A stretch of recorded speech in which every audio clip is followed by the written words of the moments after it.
Hello, everyone. Now we are having the first batch of our pitches today of Virtual Incubation Program. And now we start our 15 teams can pitch us about their project. Remember, you have only 5 minutes each for your pitch, and after each presentation, 5 minutes for Q&A session. Remember about the timing, and please put the schedule in front of your face. Well, now we can start from few words from our partner CRDF Global. Nina, maybe some motivation speech for our startups. Excellent. Hi, everyone. Good morning. Welcome to our VIP Virtual Incubation Program Demo Day of 2021. We're so excited to have you all here. I just want to take a quick moment to give my shout out thanks to everybody. Over the past 2 weeks, our participants and mentors and organizers have all worked tirelessly to make this program happen and be able to provide these grants that we'll be awarding today. So without further ado, I would love to thank our funder, the U.S. State Department, U.S. Assistance to Europe and Eurasia Division. With their funding, we're able to implement the Science, Technology, and Entrepreneurship Program to assist emerging companies in refining their business development strategies and to connect budding entrepreneurs to local and international mentors, such as this program. I'd also like to thank again our partner Ukrainian Hub for their tireless work on this program. They've been an incredible partner through this all, and we would not be able to have this program without them. Our mentors, thank you so much for all your work and guidance for our participants. It's been extremely helpful, and I'm sure they'll tell you the same. And lastly, our participants, thank you so much for all your hard work. I know the homeworks were a lot some days, but we greatly appreciate all your work on them. And at the end of this, we'll be providing 3 teams with $10,000 grants, which will be awarded according to the 3-month plan homeworks that were submitted by the startups. So without further ado, we'd love to see all the pitches that you've been working on for the past 2 weeks and refining. So Alessia, I'd love for you to introduce the startups. Thank you so much, everybody. Yeah, thank you, Nina. And well, are you ready? Ready, steady, go. I would like to welcome the following projects in the first batch. For comfort shoes, Edwin, Relax, Energy Absorbing Breakwater, iCardi, Labs Arena, Mojno, and OctoVoice. After that, we will have a short break. And let's start. The 4 comfort shoes, please welcome. Hello.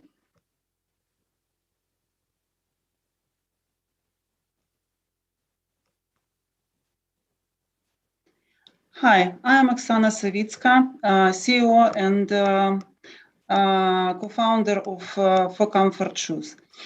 Are you aware that up to 50% of shoes purchased online are returned due to incorrect selected size? That happens because the industry still uses outdated metric, the shoe size. The select in the shoe size has existed for over more 700 years and unfortunately requires physical fitting. As a result, the online customer selects incorrect shoe size because they do not the parameters of their feet. Manufacturers do not produce as comfortable shoes as they could, and do not personalize their proposals. However, according to recent researches, personalization is a new trend in customer sales.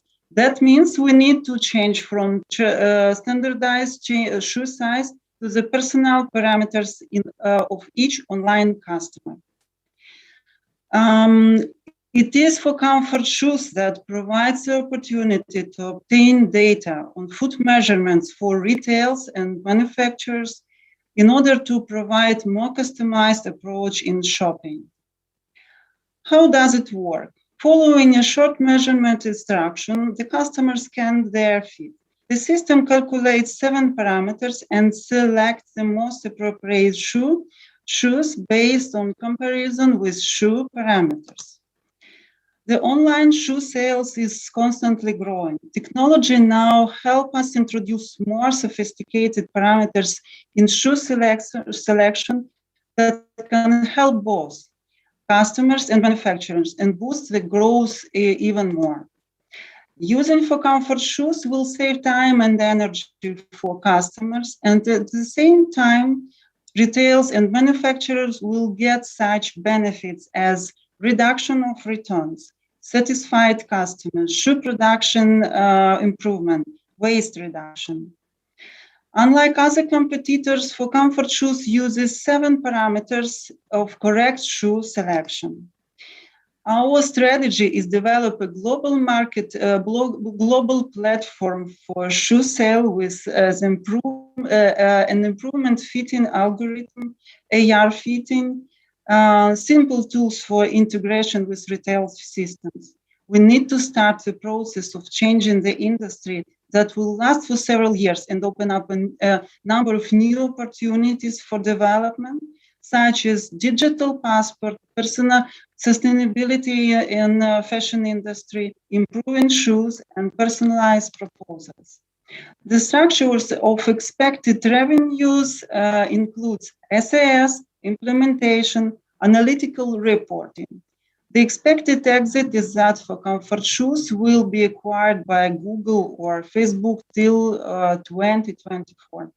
Our main achievements, we invested our own money, energy, and time and developed iOS mobile app for comfort shoes and published it in App Store.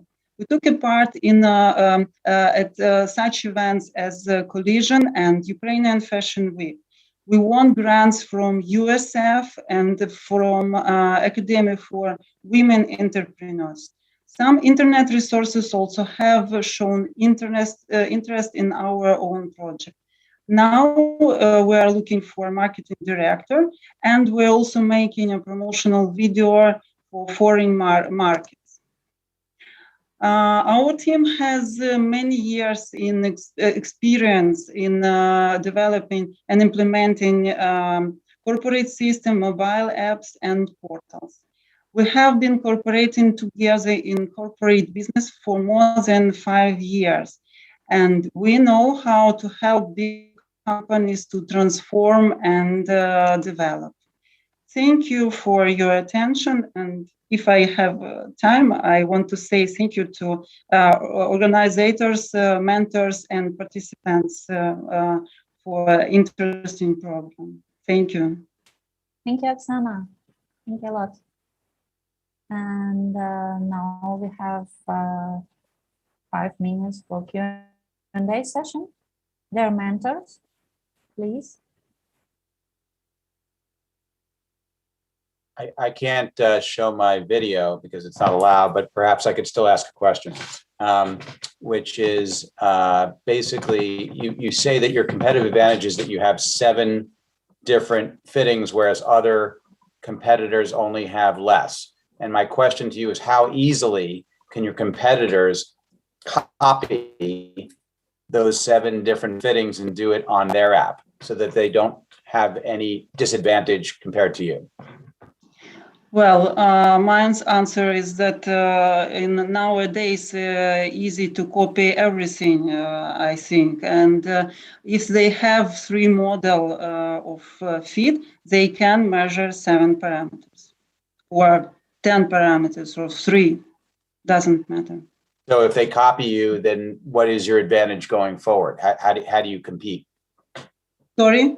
If they can copy those 7 parameters that you do easily, then how do you compete? Yes. So what is different about your product than others if other companies can do the same thing that your company does? Okay, I understand. it's easy to copy 7 parameters, but it's not easy to implement our ideas in big companies such as Adidas or Zappos or something like that, because they need to transform their processes, and it's very important to have such specialists who knows how to transform processes in companies. Because to copy, it's very easy, but to implement this application, it's not easy. Implement an environment. So you have the expertise to basically implement, whereas you think other companies can't implement all of these different parameters. Is that what you're saying? Mm. Yeah. Okay, thank you. I've got a question about your team. It looks like all of you are IT and developer expertise. Do you have anybody as an advisor or elsewhere on your team who really has expertise in the shoe manufacturing business? Yes, we have some guys from shoe industry, CIO and marketing director and owner of shoe manufacturers. So we have some expertise from this side as well. Yes. Thank you. Thank you.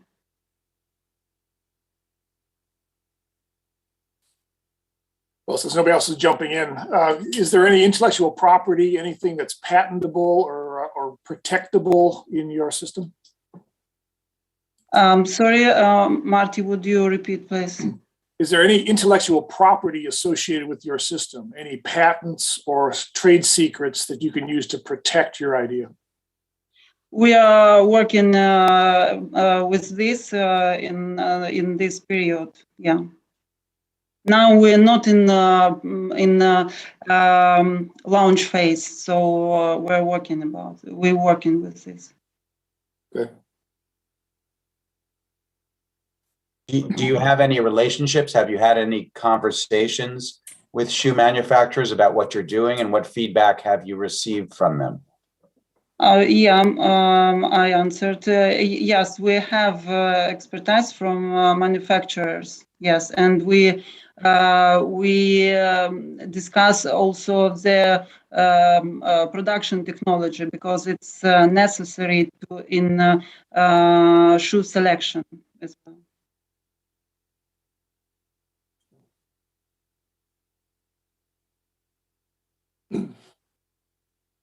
No one else? I'm still a little confused about who the customer is. Who actually pays you for the service? We are going that we will have payments from manufacturers and retailers who have e-commerce and mobile apps. They are only e-commerce and mobile apps, but if they don't have, we also can help them to develop and implement this application. Well, in other words, Nike might be a customer, or Zappos might be a customer. Is that correct? Yeah. Yes, exactly. Yeah. Right. Thanks. Thank you. Thank you, Oksana. And now the next team. Are you ready, Edwin?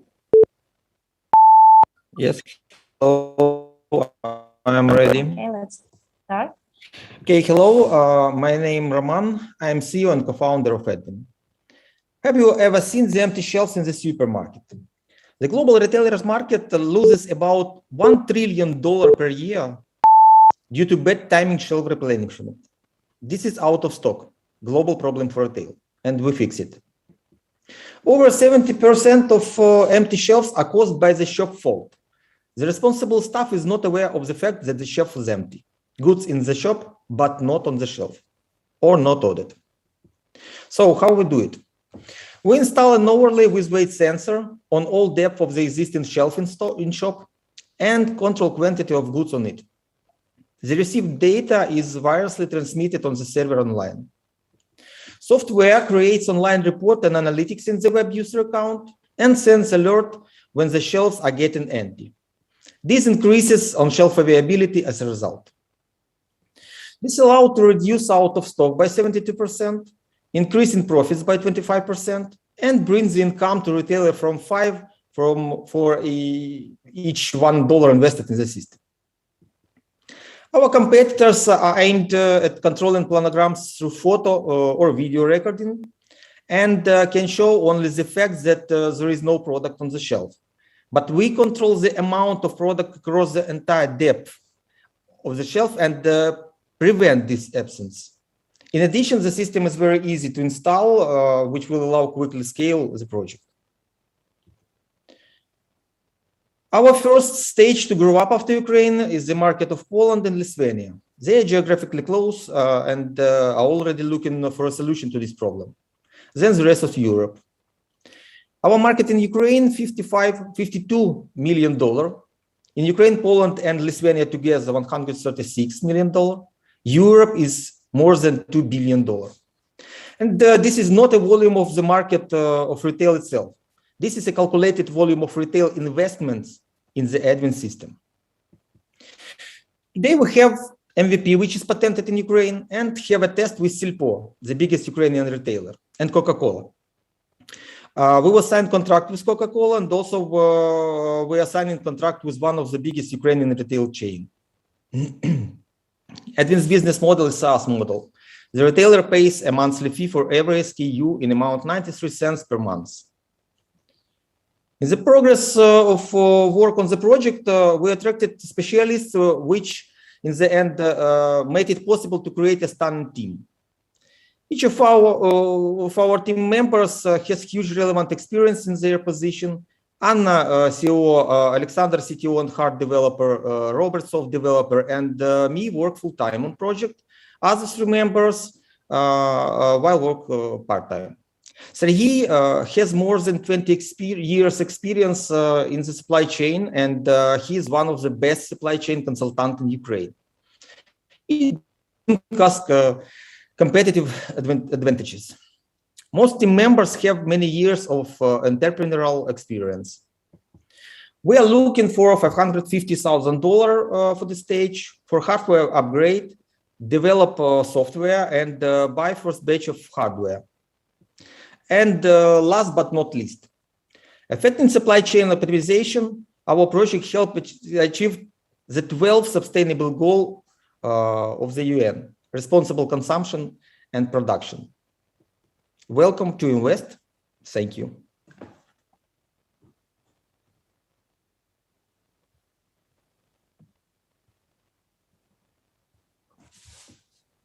Thank you, Roman. Are the mentors ready for our Q&A? I have a quick question. Yeah. Could you talk a little bit more about your team structure and the experience of your team, please? Yes. First of all, I want to say that we create team after start the project, that we take people who have experience what we need. I'm a co-founder, I'm an engineer, entrepreneur with 20 years experience in entrepreneurship, and I worked on production enterprises. Anna Yudenko, co-founder, have very big experience in entrepreneur and with some program like ERP and other. And Sergey Gvozdov was the best in Ukraine specialist in supply chain. It's the main people who provide for us analytics. Tatiana Izmailova, financial specialist. She's have MBA and experience in entrepreneurship. Alexander Pas have a company which provide smart home equipment, and he is create and produce our devices, hardware devices. Volodymyr Zentsev work with big data. It's very important because we plan to have a lot of devices, and we can make update for all of it. And developer from US, it's Robert De La Cruz. He have a little experience in developing, but he have experience in different languages of development. Thank you. Roman, you probably are aware, but retail is a very messy market, and products get moved, and people rest things on shelves, and the people that stock shelves sometimes don't put the things in the right place. My point is that your system looks like it works well if everything's perfect, but assuming that retail is not perfect, because unfortunately it's not, how does your system work in that environment? Sorry, work in? Retail is a very messy environment, and your system assumes that retail is a perfect environment. So I'm trying to understand, how do you deal with all of the messiness within the retail environment? Sorry, I don't understand messiness, word messiness. Messiness meaning that products aren't always put in the correct place. Sometimes products drop off the shelf. Sometimes people take their products and put it in the wrong place, and there's lots of movement. And how does your system accommodate for that? If we have another weight of product, we can understand that people they take this product on not right place.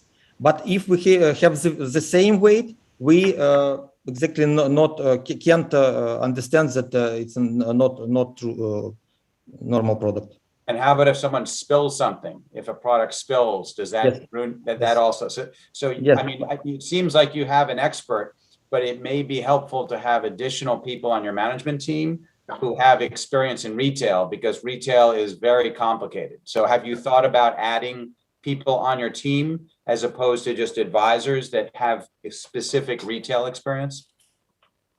In this case, we create the bonus program for a merchandiser who install product on the shelf, and these merchandisers, I think, have more money when he install right product on the right shelf. Okay.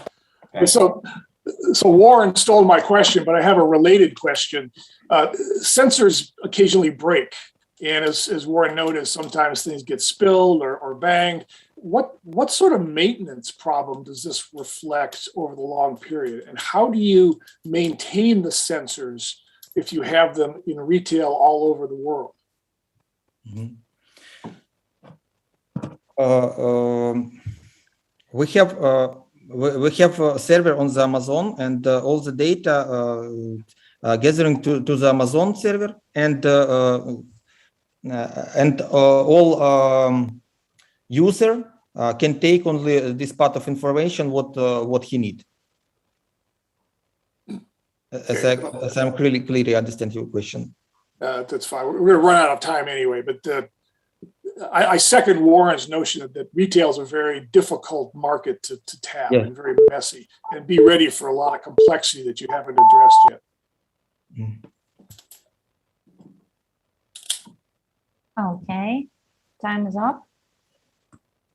And now we welcome our third team, Relax. Please welcome. Can you see the slides? Yep. Hello, everyone. This is Alex. I'm founder of Redlex. The problem we are trying to resolve is brain productivity. Every successful person wants to be smart and healthy. The leading solution is daily brain training. It includes training of working memory, concentration, peripheral vision, reading speed. We are developing brain games based on the previous solution list. Brain fitness market is a fast-growing market, and it's $80 billion in 2021. Our business model is B2C subscription plan, $5 per month with 7-day trial. We have two groups of competitors, brain games and speed reading apps. We combine benefits of both in one solution. Readlex is a cross-platform app approved by Brain Science with gamification focusing on memory and reading training. At this moment, we have 20,000 trial users and 2,000 monthly active users. We are growing, and we expect to get 30,000 users to the end of this year. Our main goal is 1,000 pay users next year.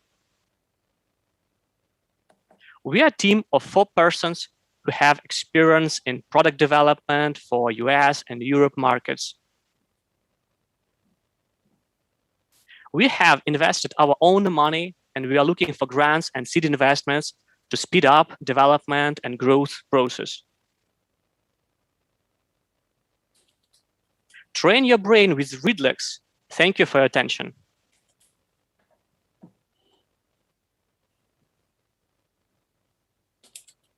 Okay, it looks like we have a lot of time. hey, I'll start. 2 questions. The first question is similar to one we asked earlier. Is there somebody on your team who is a brain scientist or is sort of really understands how this works and how it actually trains the brain as opposed to just IT guys? And the second question is, how do you prove to people who are paid customers that they're actually getting smarter, that there's actually improvement? I mean, I know I could be smarter, but I don't know how I'd measure that. So how do you measure that? Thanks for good questions. First one, we don't have yet any brain scientist at this moment, but the main expertise is concentrated in my knowledge. I'm learning this stuff more than 6 years. I finished speed reading courses. I finished Gym Quick courses, a lot of courses, video stuff, offline events. And main expertise, it's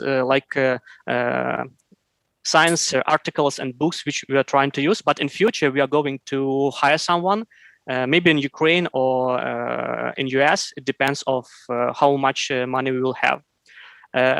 About the second question, we found that it's very difficult to measure intellect because there are many types of intellect. And we find the pretty easy way to calculate our progress using reading speed and understanding of the text.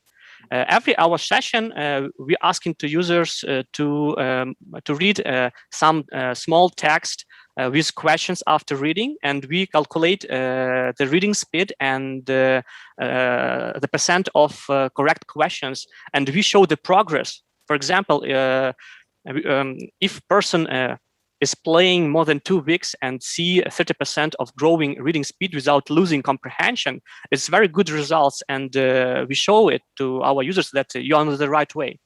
Okay. Thanks.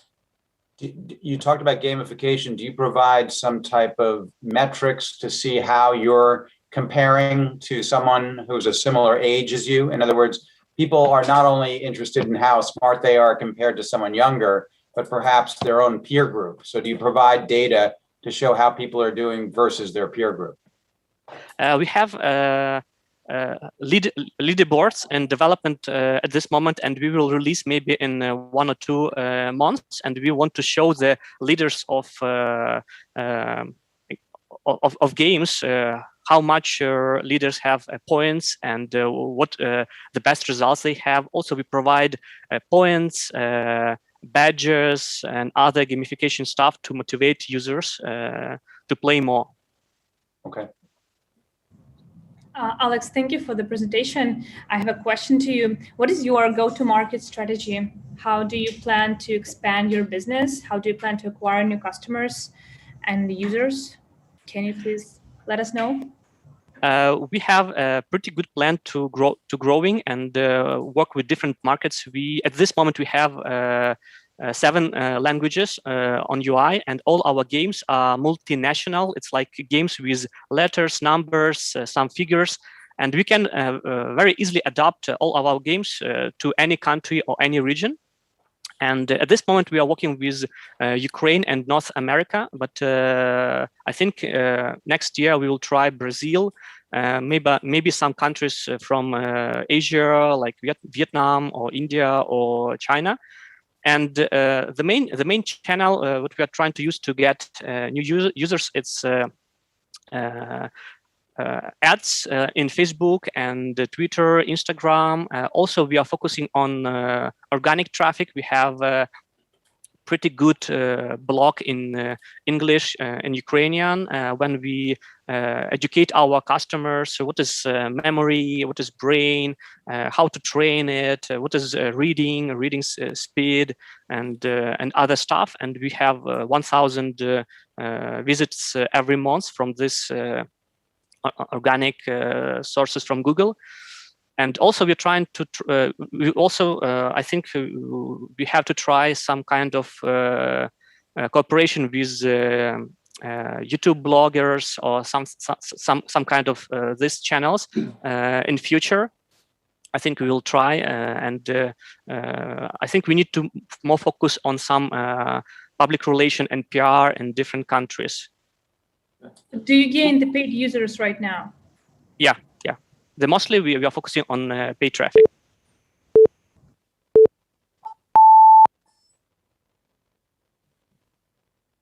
Okay. Thank you, Alexander. Let's move on. And next is energy absorbing breakwater. Mikhailo, please. Yes.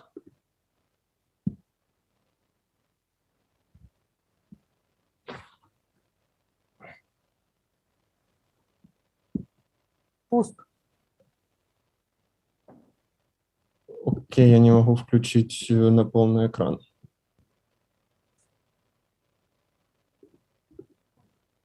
Let's try the button пуск.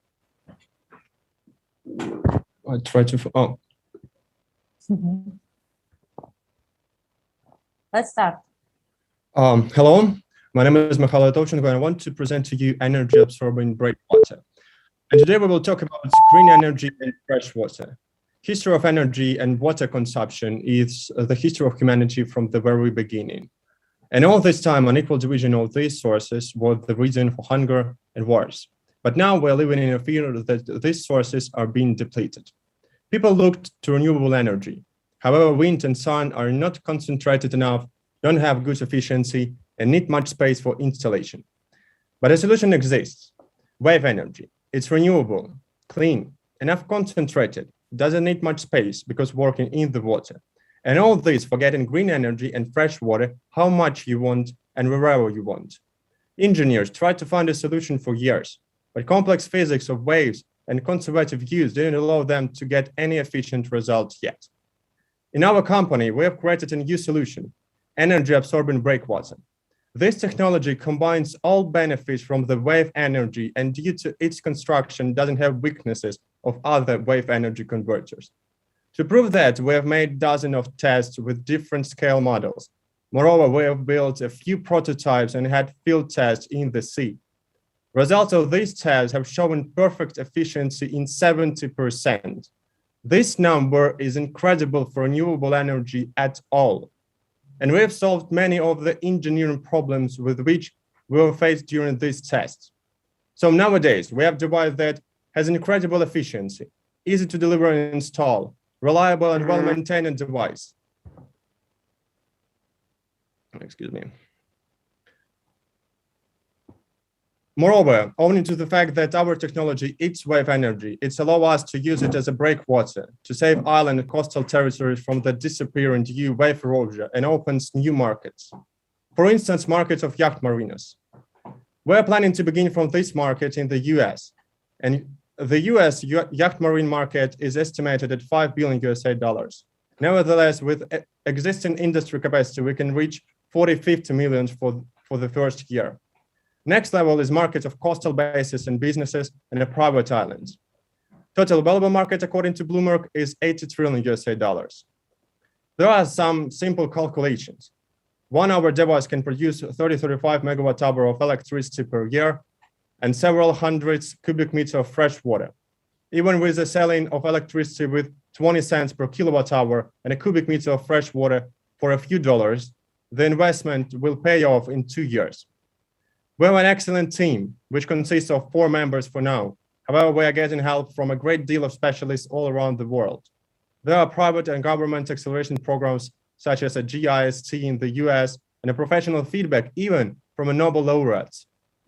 Moreover, we have a great network with suppliers in Ukraine to be confident in manufacturing in the next 2 years. So we have a device with incredible efficiency proven at field test, hundreds of solving problems, strategy of market entry, excellent team, and a project ready for commercialization. With implementation of this project, we will solve the biggest challenges humanity ever faced. Thank you for your attention, and I'm ready to answer your questions.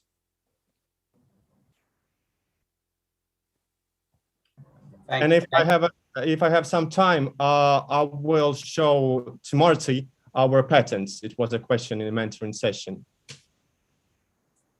Thank you for your presentation. As you probably know, there have been other companies that have tried to harness the energy from waves. And one of the issues they've had is that the energy that is created out in the water has to be basically carried onto the land. And it's inefficient to move that energy, obviously. Have you thought through how you can efficiently move that energy from the water to the land? So first of all, I would like to say that unfortunately, this technology, about which you're talking about, and actually all technology in wave energy sector, they are still in the laboratories and in the tanks. So when they go into the sea, it couldn't work, unfortunately. But yes, so we're talking about desalination and electric generation. Why? Because we install pumps and we pump in the water through desalination. So through desalinator and pumping this water with a pressure to actually to the shores when we have electric generation and everything. So a capacity will move through a pressure of the water.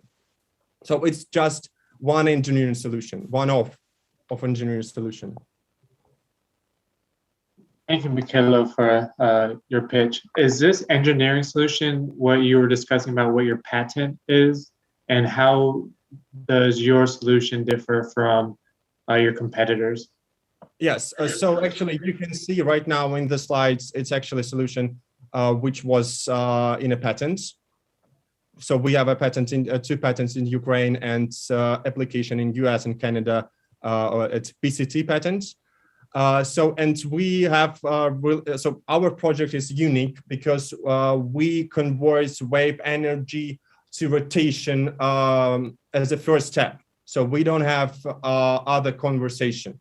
So in our competitors in wave energy sector, they convert this firstly to oscillation and then to rotation. So we have directly a conversation, and so we have the biggest efficiency in the market. So as I said, it's 70%. So it's actually the best benefit from other. We have the best efficiency proved in the field tests, several field tests. I think somewhere you mentioned that you're going to try to raise $1 million. What will you use that money for? Yeah, thank you. So for right now, we are in a MVP stage, and we will finish it in spring. And then we will need, so if I come back to the market size. So as you see, our serviceable obtainable markets, it's 5 billion, but with existing industry capacity, we can reach only 40-50 million. So one part of this million will go to the industry, for rising in industry capacity, and one part for marketing, because our first market, yacht marina market, is only a small part of renewable and even energy market. And we will need a great marketing after first stage to get new markets as tourists, islands, business to government programs. So it's all needs for marketing. And of course, trying to get another engineering solution, because we can convert energy, but we also can produce a lot of different products. When you have a diesel generator, you can produce electricity, fresh water, and everything. So it will be many of engineering work, even there. Right. And do you intend to manufacture in the U.S. or manufacture in Ukraine and export? Yes. So actually, it's a good question, but it also it's a question about money. So still, manufacturing in U.S. We actually have a company in Canada, our company in Canada, but it's a big problem to make a manufacturer in U.S. or Canada, or actually North America, or Western Europe, because it's really costly. It's really expensive. So for a first stage, we're planning to build industry in Ukraine, but it's a planning. So it's only plans.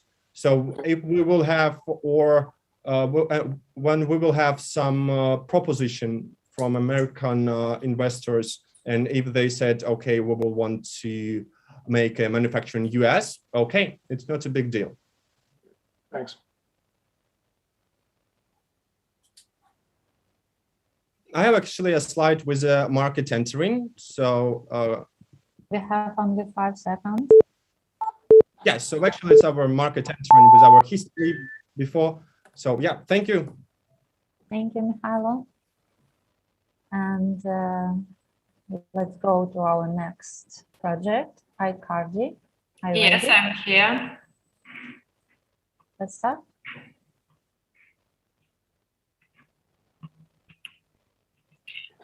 Hello, I'm Oksana, co-founder of iCardi, a service that makes professional cardio diagnostic available to everyone.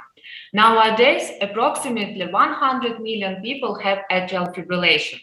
Atrial fibrillation is an irregular and abnormal heartbeat, like a blink. In fact, according to 40% people in the world who have atrial fibrillation even don't know about it before monitoring and detecting. But AFib attacks can be only 25 seconds, and they can increase the risk of stroke by 5 times and heart attack by 2 times. 85% of cardiac events can be prevented by continuous cardiac monitoring from 3 to 7 days once a year, named medical checkup.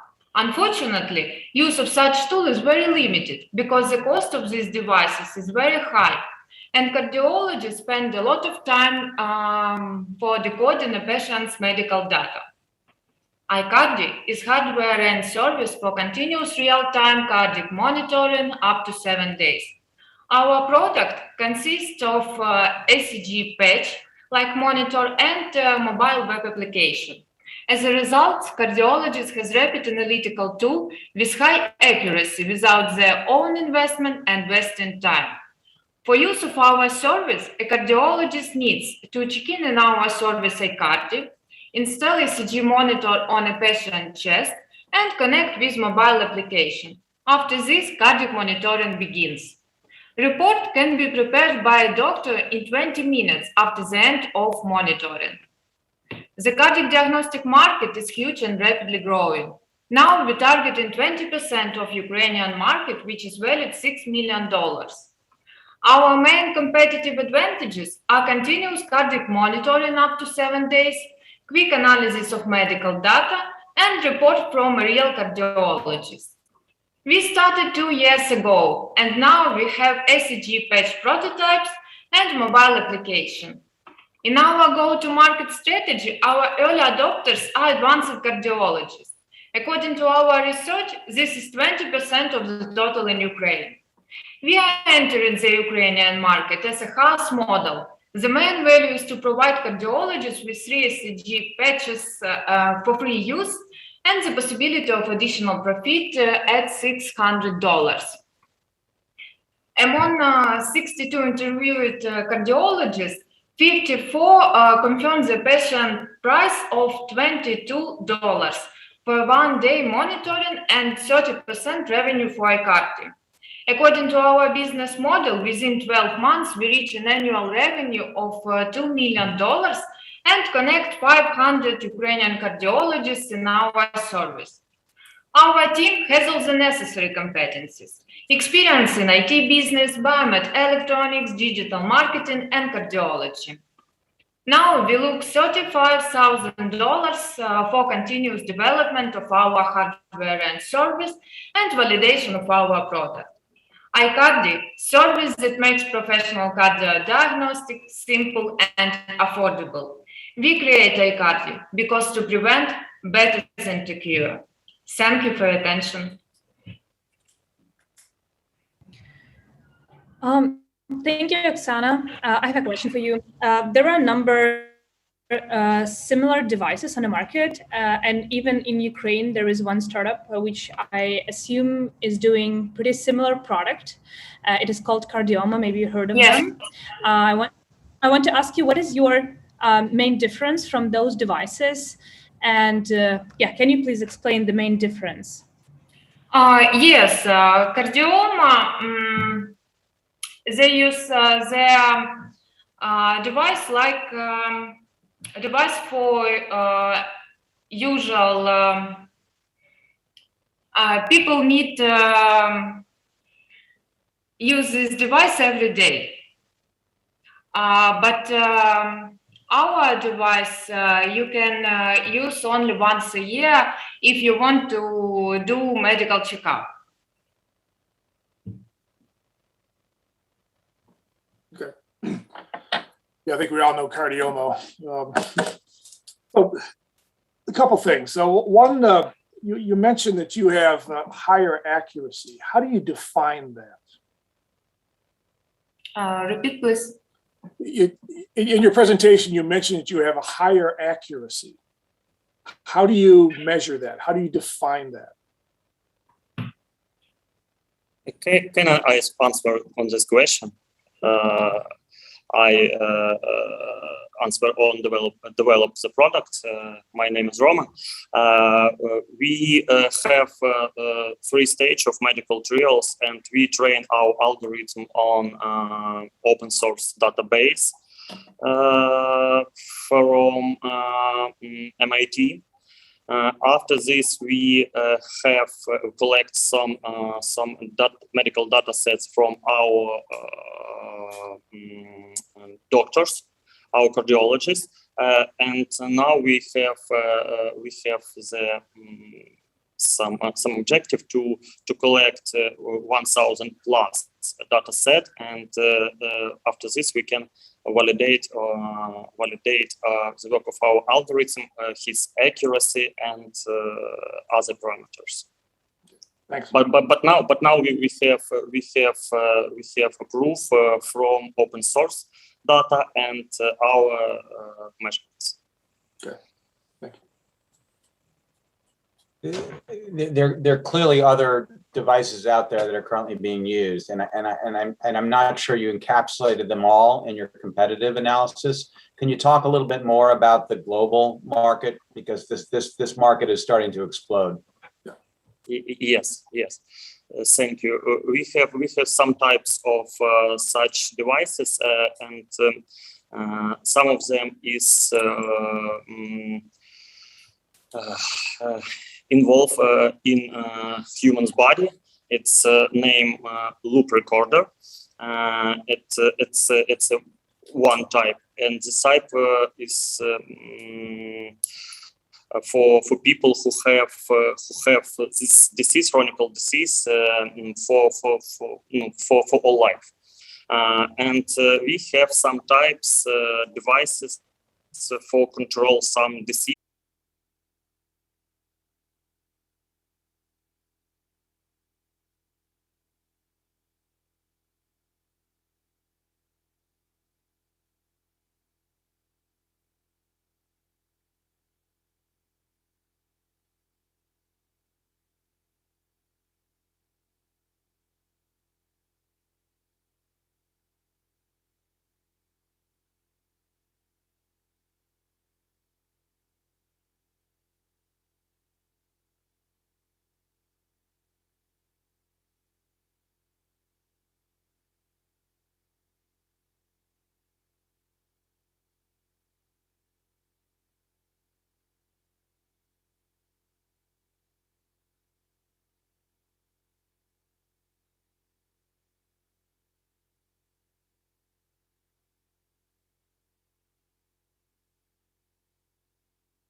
Please turn on the timer. Recording in progress.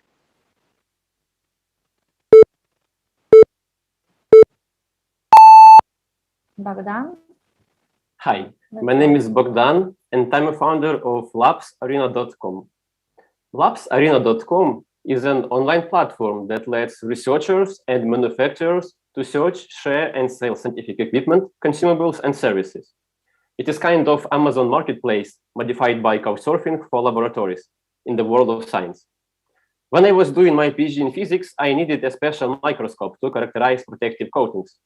And unfortunately, we didn't have it in our institute, as well as at the neighbor research center, where we usually do analysis by paying money for their services. And I had to send materials from Portugal to my supervisor in Ukraine, who then asked his colleague in Australia to analyze our samples. 1 year later, I have found out that the needed equipment was in the neighbor city, just in 60 kilometers. And half of the researchers worldwide are facing exactly the same problem. Every third needs equipment or service just right now, but they don't know where to find it. At the same time, 72% of providers have capacity to serve more customers. Moreover, equipment manufacturers will be very interested in selling their products and services in our marketplace with a highly targeted scientific audience. We consider three main target groups for the functionality of our platform: young researchers and poorly equipped laboratories, senior researchers and advanced laboratories, equipment manufacturers, second-hand equipment market, and labs providing paid services. Imagine a young researcher who doesn't have X-ray diffractometer to test an alloy for a new aerospace turbine. So he goes to labsarena.com, search for necessary equipment, find a partner, make research, and now he's enjoying the result. So let's see how he did it.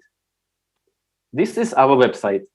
He can come here and search for a diffractometer. For this, he can use our special filters.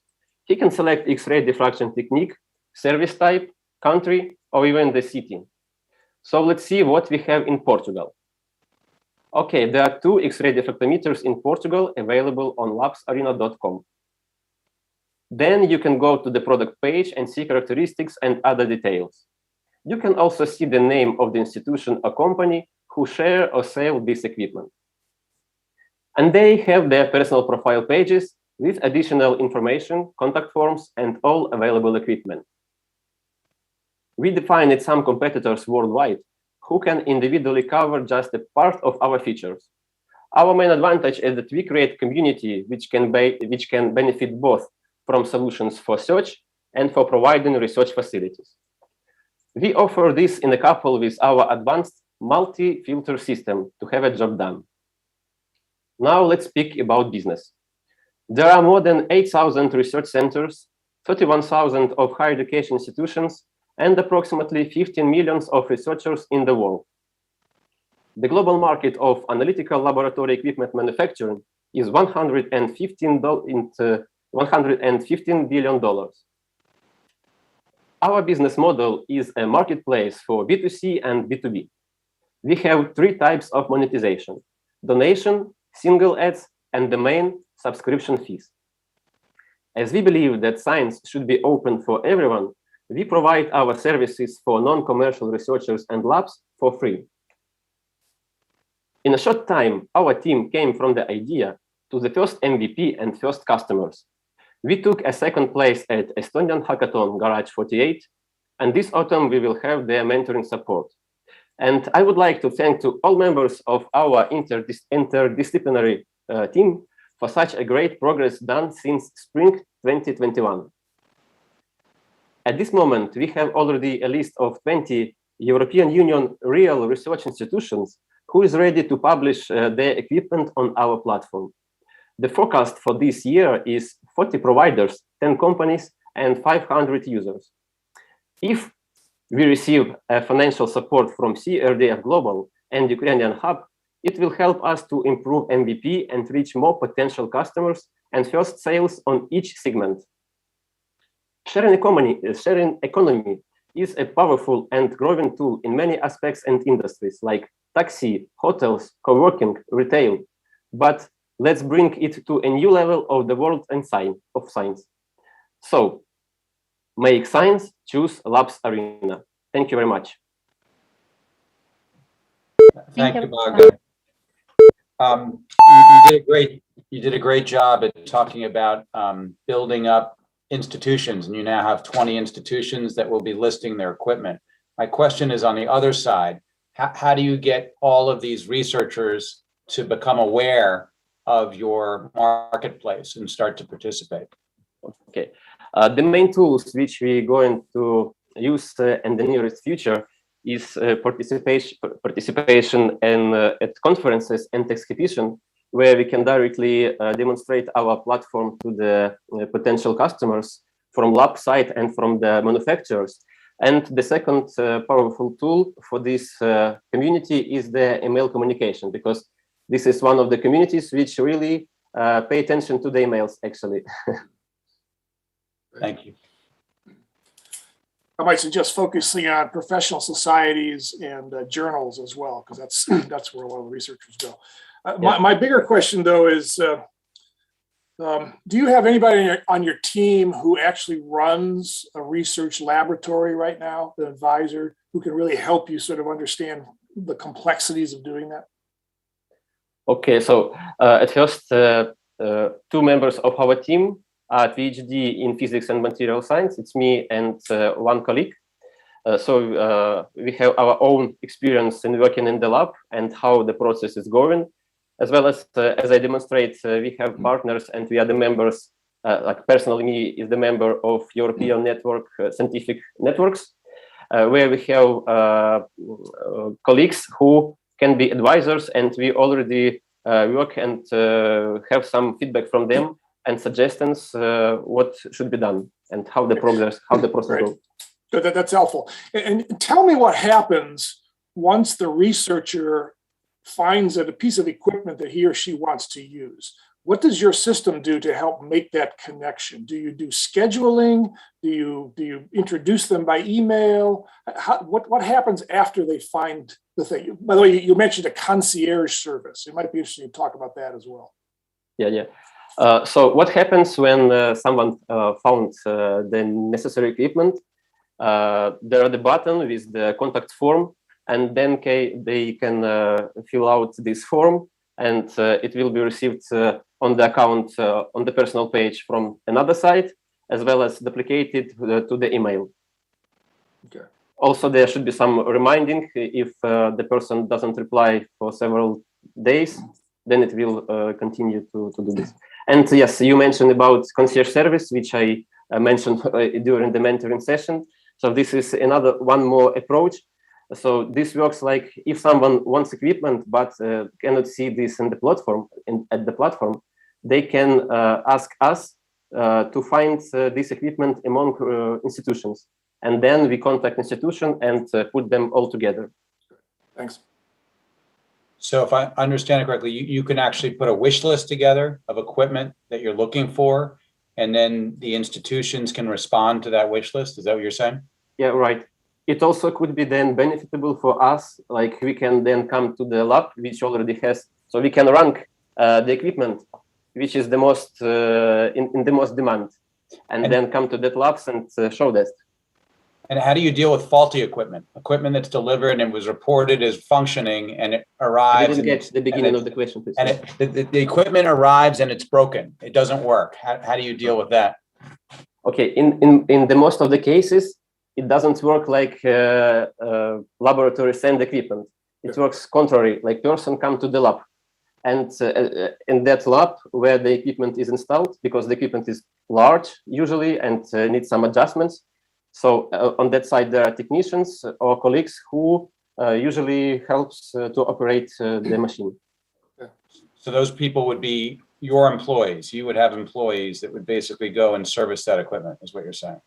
Yeah, so the host site should provide someone who can operate. If it's a very difficult equipment, if it's something easy, then they can trust them. So it depends. But if it's broken and a piece of broken equipment was sent, then how do you deal with that? How do you deal with returns of equipment that don't work? Yeah, but as I told, the lab doesn't send equipment. They host a site which needs experiments. I see. So people come.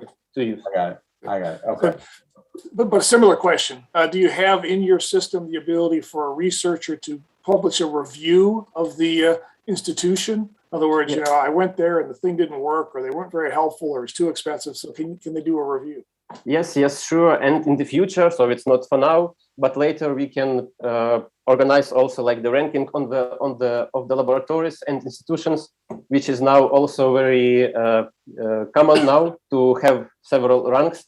And for institutions, it's important to be on the top. So they will come to us, I hope, for that. Thanks. Thank you. Okay. The time is up. And we can move to the next project. Можно. Are you ready, Margarita? I will present, and just give me a second. I'll connect the presentation.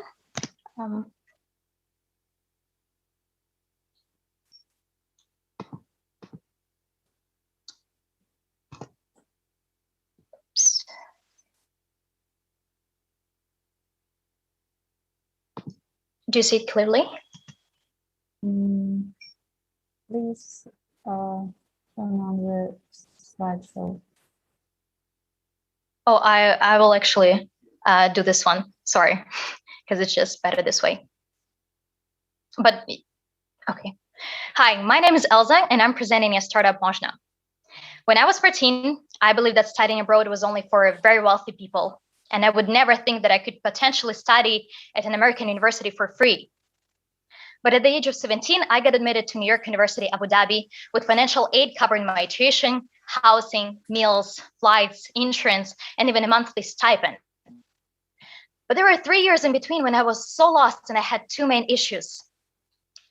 The first one, as a public student in a small town, Bucha in Kiev region, I knew nothing about opportunities, scholarships, grants, or anything related to studying abroad, actually. But once I found out, I realized that I just don't have the required skills to succeed in the admission system abroad. So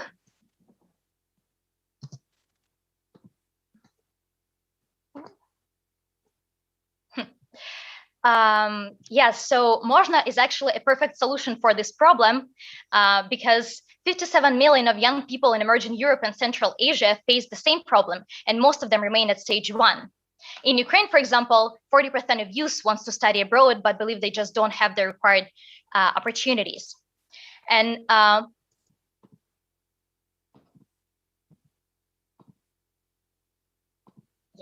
so here it comes.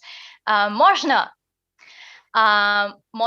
could have been a solution to my problems and those of so many more young, ambitious people who want to study internationally or use local non-formal educational opportunities.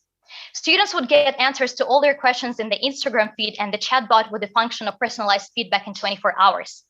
And the interactive platform would teach them all the necessary skills such as motivational letter writing, test language prep, self-presentation, compiling CVs, interviews. And with our pricing model, which is based on the tiered subscription system, our services would be affordable for everyone. Students could use the free content on our Instagram, as well as they can subscribe to a cheap chatbot with a 24 Q&A function, get individual consultations and access to an interactive platform with skills training based on their needs and financial situation. We expect that the total available market for our product is 57 million of students aged 15 to 24 who are currently enrolled in secondary, post-secondary institutions in emerging Europe and Central Asia. And this corresponds to $2.5 billion in market size. However, market is also growing. And for example, in Ukraine, in 11 years, the growth in the number of Ukrainian students abroad was 321%. So our main competitors are media platforms, which you can see on the left side, such as Neopusti.net, the education consulting agencies, and the software tools. But unlike media agencies, we also provide services which actually help students to succeed in the admission processes abroad. Unlike education consulting agencies, we make our services affordable, and we also have a tech solution which allows for easy scale and to make the learning personalized.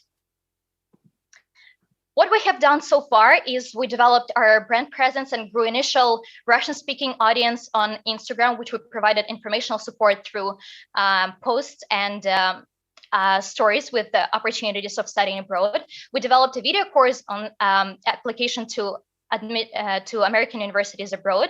We received a grant from the British Council, and we also got 6 students admitted to universities of their dreams with full financial aid.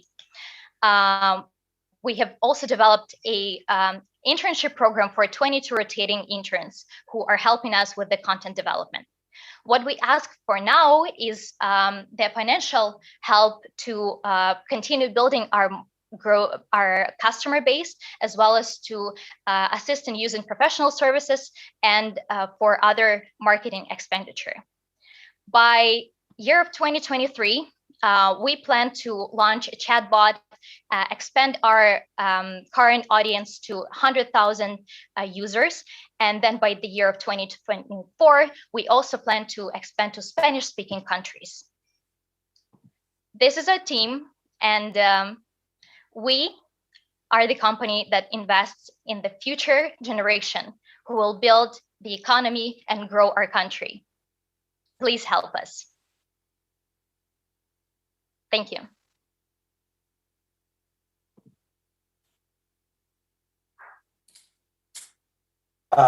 Thank you, Elsa. That was interesting. Have you thought a little bit about the fact? I mean, there are definitely universities that provide lots of aid, and then there are those that don't provide a lot of aid. And have you thought about segmenting your market and figuring out how do you really attack the market so that you can identify those universities that are most likely to basically recruit the types of students that you're bringing to your site? Of course. So we were thinking for several segments for our customers. First of all, yeah, there are those students who require financial aid, and we'll help them to apply and get admitted to those kind of universities. But we also consider partnerships with for-profit universities, and which will be based on commission and based on financial need. The students who can apply and study in those universities would be directed to that kind of segment. Okay, thanks. A couple questions. One is you have a small team. Who creates the content that's on the site, and who keeps that fresh, and who sort of manages that whole thing? And the second part of that is, what do you think your total customer value will be? In other words, if they come in when they're in high school and then decide somewhere to go to college, they're no longer going to be a customer. So what do you think that sort of total customer value is? Mm-hmm. Okay, thank you for the question. To answer the first question, our content is created by intern teams. So at any point of time, we have 8 to 12 interns who are helping us with everyday ongoing process. And yes, we hope to currently grow our team and hire a marketing manager who will just help to curate those. But yes, mostly we are not doing it ourselves. We are using the help of interns. And the second question was the customer value. You mean the lifetime value, right? Right. So I think as of now, we are mostly helping them with finding opportunities and then growing skills and getting admitted to universities. However, because this is what we can actually hope to do right now. But in the future, we may also continue looking into offering professional help, such as how to find internships and how to get the job that you want, all those more career-related professional advice and skills training. Okay, thanks. Okay, Elsa, I have also one question. As far as I understand, you said that you complete now with Russian-speaking audience, yes? And can you say what markets are you targeting and why you choose such audience in this case? Because if you work in Ukraine, it's a little bit strange. If you work, for example, for students from Belarus, Ukraine, and Russia, okay, it can be possible.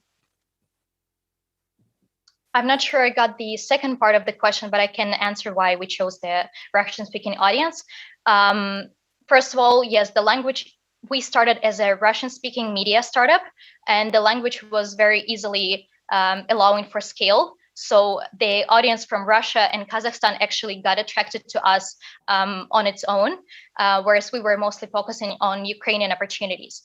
However, we also see that this kind of market, Ukraine, Russia, Kazakhstan, Belarus, and all the emerging Europe and Central Asian countries, they share not only the values, cultural values, but also the financial and economic situation.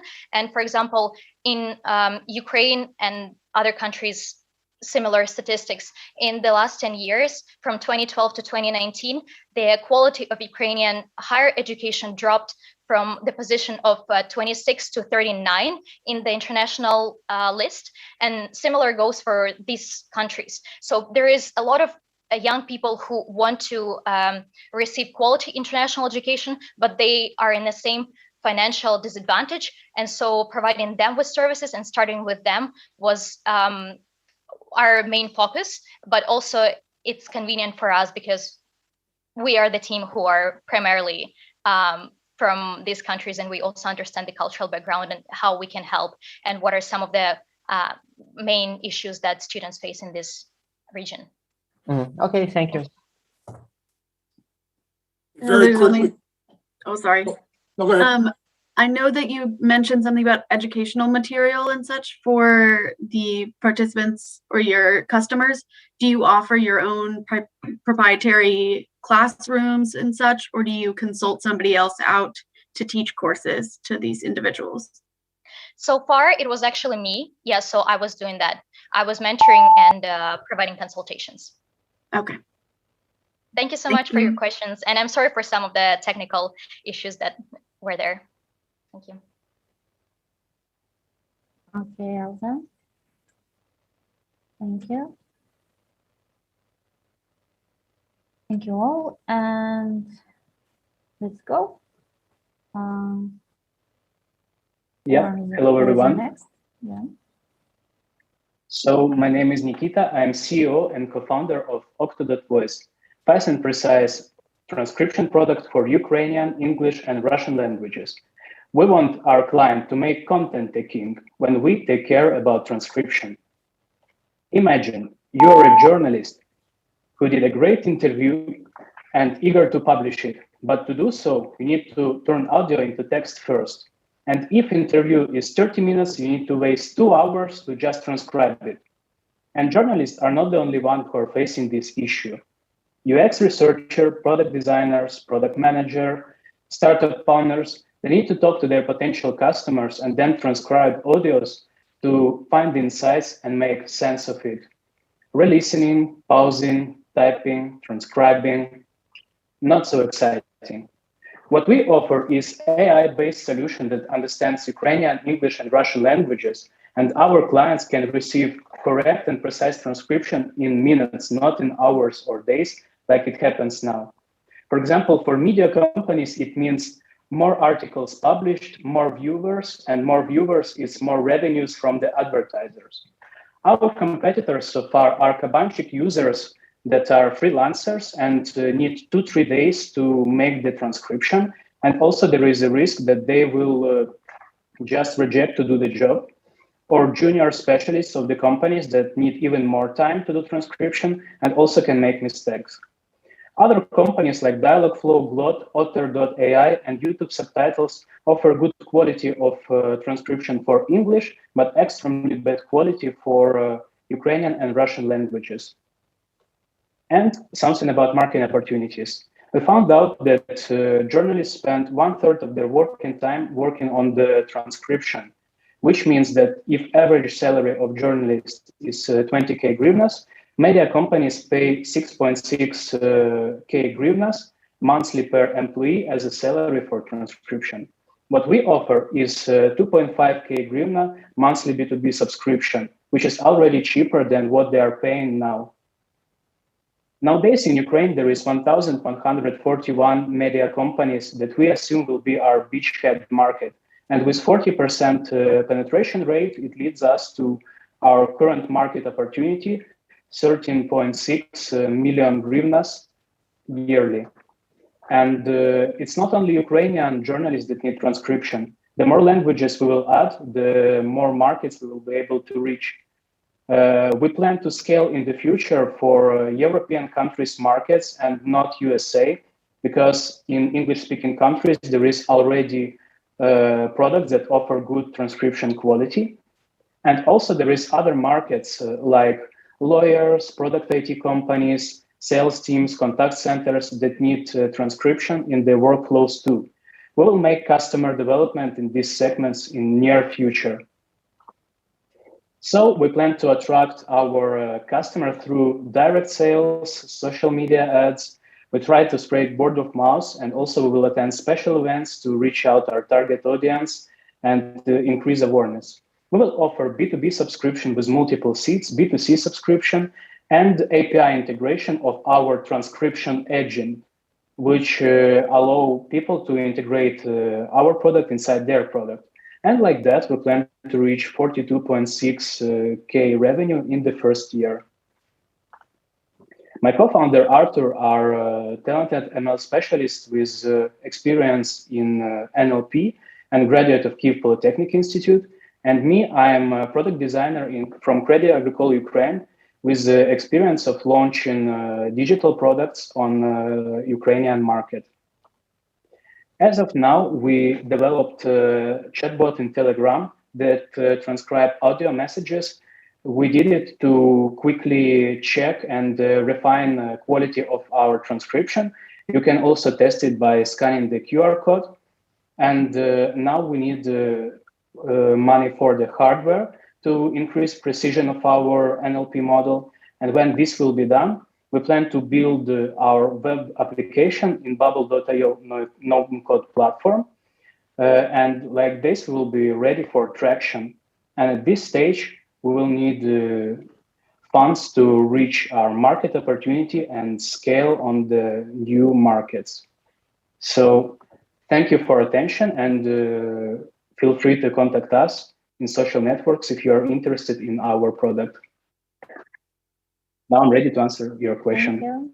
Thank you, Nikita. We need to restart our timer and let's go to the Q&A. Mm-hmm.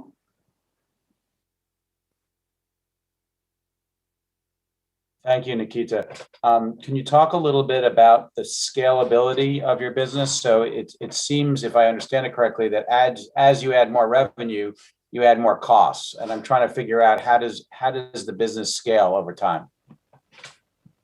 Actually, if we add more languages to our platform, we don't increase costs. Increasing costs is only on marketing, and scalability is really huge because we will expand not to only journalists market, but also in other market segments that we will test and find out who will be willing to pay more. So like that, by adding more client segments and adding more languages, we will be able to expand really fast. So can you talk a little bit about the other segments besides journalists that you've identified as target markets, please? Yeah, so first it's product IT companies that have huge customer research resources. They have UX researcher, they have product designer who are always talking to their customer because they need to find new opportunities and competitive advantage. And the customer research market is growing really a lot these days. Also, it's contact center teams that need to recheck their scripts and to evaluate their employees. The same for the sales team. And also there is the lawyers who need to make the recordings of their meetings with clients to don't miss important stuff. Yeah, so this is our other segments that we plan to investigate, make customer development and reach. Great. Nikita, why hasn't Google already done this? Because Google is mostly concentrating on US market, and they have huge data set on the English language, and they have really good English transcription. But for some niche language and niche markets, they don't do too much effort because there is not a lot of data to train their models. And what we plan to do is to start from the niche markets, make a lot of customer research, and then come up on the English-speaking market with opportunity with the product that brings more value than Google do these days. So along that same lines, tell me about what you think your exit strategy might be. Do you sell this to Google? Do you sell this to Zoom, for example? Actually, so far, I don't plan to sell my product. I think there is a huge opportunity to make it grow. And we have a big vision with our co-founder, but it's not sufficient to share it now because it will sound like a fairy tale. So that's it. Thank you for your question. All right. Okay, unless somebody else jumps in, I'll ask my usual question. Is there intellectual property here that can be protected? Is there trade secrets or patents? Actually, what we use is community and open source models for speech recognition and stuff. So also about is it easy to copy our solution? The answer is not so, because we train our model, and the more people use our model, more precise it is. So they can use this, our competitors can use this open source model, but they also need to spend some time to train it, to find the data set, which means that we will be ahead really far from them. Interesting. Yes. Well, tell me more about the data set. I mean, why couldn't I just put this up in front of a television where people are speaking Ukrainian and get 24 hours a day of training? Because there is also one need into mapping this. So they need to have some person who will do correct, to prepare the data for training. And my co-founder did it already. So we already have this pipeline of training and retraining our model. Okay. And very quickly, do you do translation as well? So if I go Ukrainian to text, can I go text to English? So far, no, but we can add one hyperlink to Google Translate. So yeah, it might help in MVP. It will. Yes. Thanks. Thank you. Thank you, Nikita. And now we will go to a short break. Since we had some break due to our technical issues, we have not enough time for breaking, but in 5 minutes we can come back again. Let's go to the break, and in 5 minutes continue.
Okay, fine.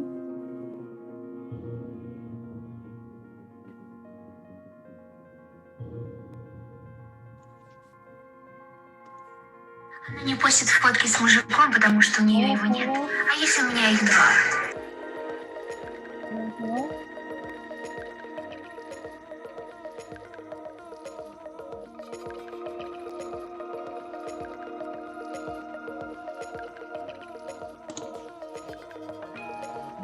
No, I think we can continue now. What about our readiness? Next. Oh, actually, OKTown is here. Yeah? Yeah. I thought you said something else. Sorry. Okay. Now we can check only our timer and our recording.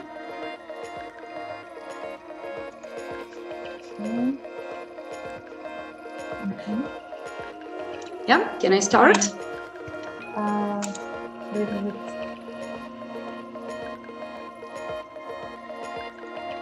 Ага, хорошо.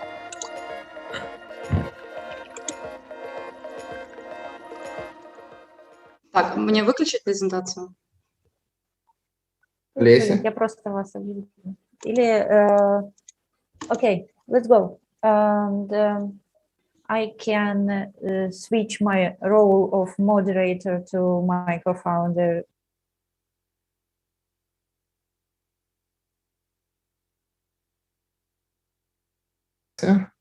Thank you. Let's invite OKTown to the stage.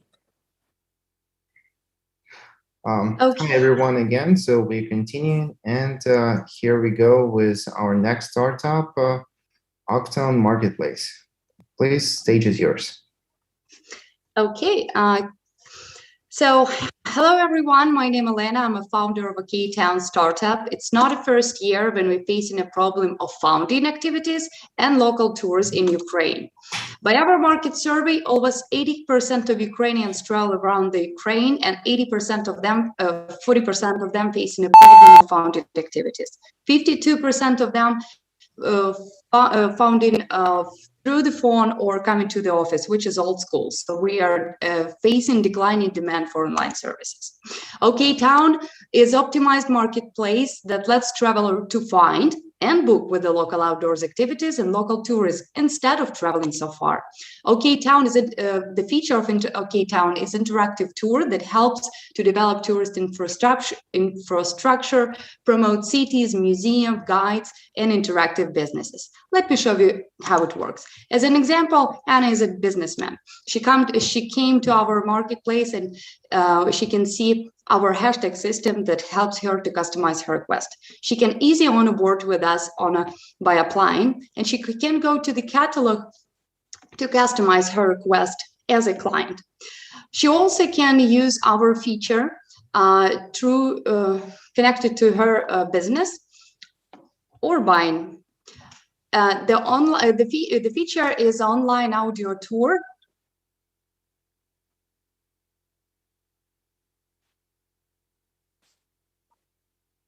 I hope you hear the audio. So there was an example of audio tour, and it has interaction and geolocation.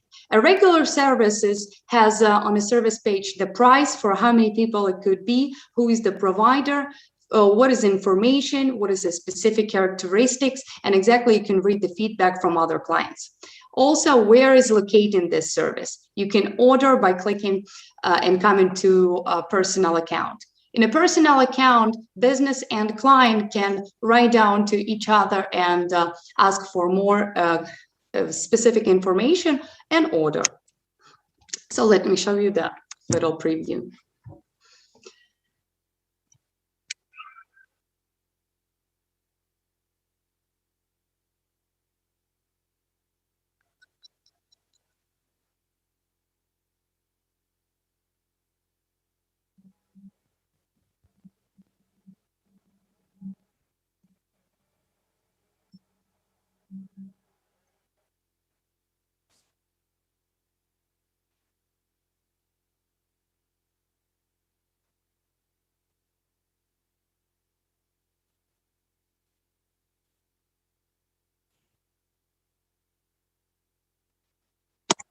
So according to the statistics of Ukraine from 2015 to 2020, there's 25,000 people traveling around the Ukraine. And 50% of them travel once a year, 30% 2 times a year, and 15% 3 times a year. By calculating average price of publication and those numbers, we have potential revenue of the year. The many online services has we have not so many competitors, and they do not target local tourism as we do. So I think there's a lot more space to tap total demand. So because we're working on a B2B business model for the first year, we have a payment plan for the first year. And from the next year, we want to change on a 10% per service sale for each sale, and advertisement plan for the customer to get on the top list. About our traction, 2 months ago, we had a landing page as a preview of MVP. For now, we have a real MVP. We have more than 1,000 subscribers on Instagram, on more than 300 on Facebook, have about 15 partners, 15 sales, and working in the 2 states. For now, we're launching MVP. In the next 2 months, we want to reach 1,000 sales and more, and in the 6 months, API. Our team consists of full staff of specialists. We have experience in working in touristic sphere, and also IT group. Okay, Town, where to go today? Thank you for your attention. I'm ready for questions. Thank you, Elena. And now questions, please. I'll start.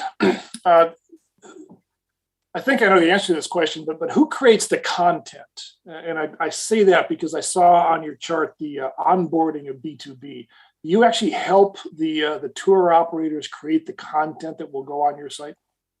Exactly. So we have an opportunity for small businesses just get in, and we'll help them just I will, or my manager will just contact them and help them out to put the information right. And we also have that while application. And the second way is, yes, we have extra payment plan for providing them a video content. The better one that we have right now, we're working on it, but it will be video content, a photo content, and also the text if it's needed for our partners. Okay, a related question, and this might not work in Ukraine, but in the US, most places where tourists want to go have a thing we call a tourism bureau that works for the city or for the region and aggregates a lot of information about what can be done when you're there as a tourist. Is there a similar thing in Ukraine, and is that a potential client for you? So if there is, I think our OK Town is something similar. What are you saying? But there is no other sites like this. As an example, our competitors, they do not target local tourism as we do. They actually just target 2 or 3 big cities, and there's most activities and nice, interesting things to see in Ukraine. They are totally in different spaces.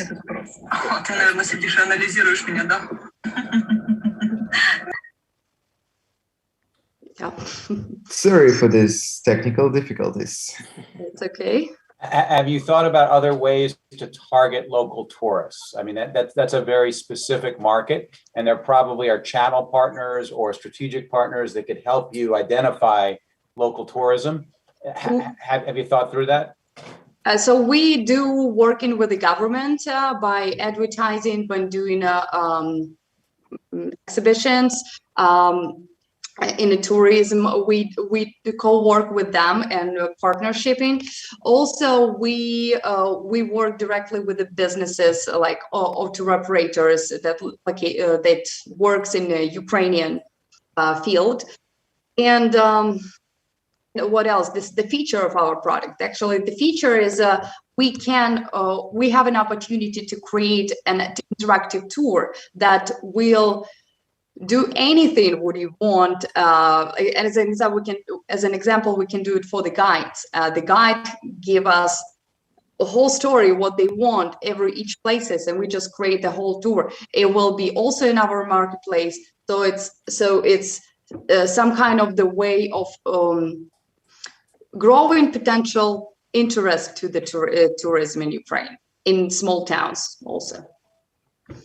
Thank you.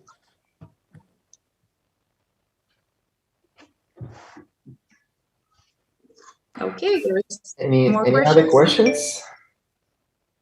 Yeah, if we've got a minute here, I'll ask another question. Do you have anybody on your team who has real insights, real expertise in the tourism industry? So we have an expertise in the tourism sphere with the government, but it's actually give us a lot because the government work with a small and medium-sized business. So even when this is me and Victoria, we have that experience. And even when I come into the government of tourism department, I can take a list of all the updates, all the businesses that I already exist in that are gone from the field of tourism, and we can work on that. Yes. Good. Thanks.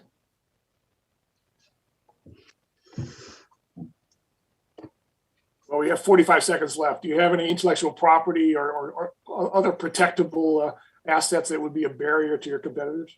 So while we creating with the IT group our product, we have just copyright, so it's on me, and for now no any other patents, but we probably would do unless we will recognize what exactly we have to what is the process would be. Yeah. Thank you. Okay, well, thank you, Lena. Thank you for great speech. And now we'll listen to our next pitch from Pre-Dice. So, Pre-Dice, please be ready. Yep. Dali. Okay. Almost see your screen. Yeah, we can see your screen, and your time is now. Okay. So good day to all. I'm glad to present you our project for this. So what's the problem? Let's start with the fact that the manufacturers of various scales use many motors. On the slide, we can see a typical motor workflow. As we can see, an unexpected failure of one of them causes a long period of downtime, which leads to large profit losses and additional repair costs. The solution is to predict future failure. The manufacturer will be able to fix the problem at the plant stop, continue to operate smoothly, and thus avoid significant losses. So we developed ProDis. ProDis is a system that will predict the time to the future failure and its cost. The system consists of a wireless device that is easy to install without interfering with the motor structure, and a platform with notifications and statistics. We calculated the TAM, SAM, and SUM. To do this, we took the approximate number of motors in total and multiplied it by the price of one device and the cost of a subscription to our services per year. There are about 10 million manufacturers in the world. On average, each manufacturer has about 200 motors. SAM was calculated according to the number of manufacturers in Europe, because for the first period, we focus on the market of Western Ukraine, and in the future, we will move to the full Ukraine and Europe. And SUM is calculated on the basis of our first clients. We compared the products of different companies by design features, interface, and technical characteristics, and identified our advantages. The main thing is that we can analyze data and predict breakdown. For Blink Canvas, I want to draw your attention to early adopters, and these are the manufacturers of the Lviv region, the high level of automation which use electric motors. We already have a database of manufacturers that we will contact and that will be interested in our product. We will receive profit from sales of the devices themselves, from subscription to our services, and sales of statistics to manufacturers. I also want to draw your attention to the unfair advantage. These are our prediction algorithms. we have a partner, Sika Footwear Company. In addition to the fact that they will be our first customers, they have allowed us to test all development in their production. So we have the opportunity to conduct tests in real production conditions. I want to note that this factory is Danish, so we have possibility to spread along other factories of that company in other countries. Another spreading strategies are different industrial forums and exhibitions where we will present our products to factories, and personal connections with manufacturers and with manufacturer owners and their recommendations.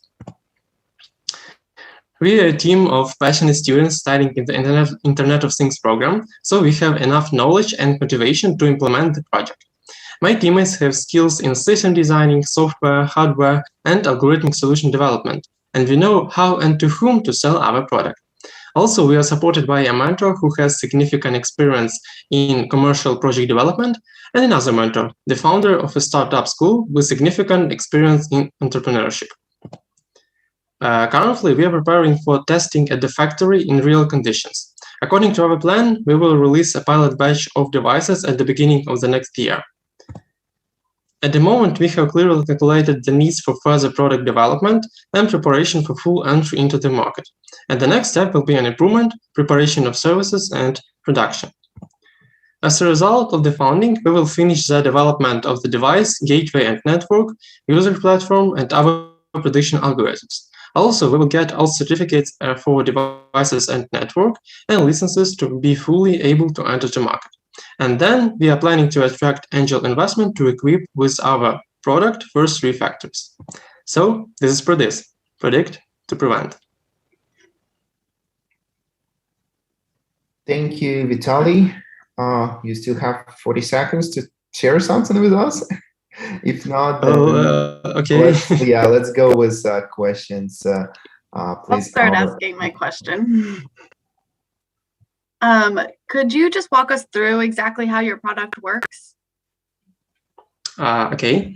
We are developing a device that is installed on the motor, and it collects vibrations of how it works. Then this data transmitted to our service on the cloud, and a machine learning model analyzes this data, and it makes a decision about how much time it is for the breakdown. If the motor is in bad condition, and it predicts the possible cause of the breakdown, so that manufacturer can prepare for that and minimize losses. Manufacturing environments, Vitaly, are obviously very harsh. They have lots of noise and vibrations, and so you're sending a Wi-Fi signal through that environment. And I'm just curious as to how accurate that information can be, given all the different, interference that can happen. I understand. Okay, I will clarify that we are developing a network not on Wi-Fi, but on LoRa. And we are planning to do a mesh network so that any node that cannot transmit the data will transmit it through another room. And we will use different protection methodology to to fix the data if something happens with that. Thank you. Thank you. I have 2 questions. One's the obvious one. Since you're developing this device, is there any patentable or intellectual property associated with that device? The second question, though, is maybe the more important one. Let's imagine 2 years from now, 5 years from now, 10 years from now, you have 100 factories, 1,000 factories, 10,000 factories. All day you're capturing data. Is there value in that aggregated data that you can sell back to the equipment manufacturers? Actually, yes. You can collect data of how different models of motors work, and how factories can improve themselves, can optimize usage of those motors. So we can sell those statistics to another manufacturers or to our clients, or to the manufacturers of motors, so that they can fix those problems in their motors. One other question, maybe more of a comment. This is a very crowded market. And I know of at least 2 companies here where I live that are doing a very similar thing. Your competition, their competition tends to be much larger companies like Siemens and Honeywell that do this for a living. I just, maybe there's no question in there, just a suggestion to spend some time learning a little bit more about what the big company competitors are doing and make sure that you've got a little niche there that you can continue to work in. I have a question about your team. Can you go in a little more detail about your team and if anyone has any automotive experience on your team? Can you repeat this? As I understand, do we have any experience in motors? Or correct? Okay. In our team, we don't have a specific person who is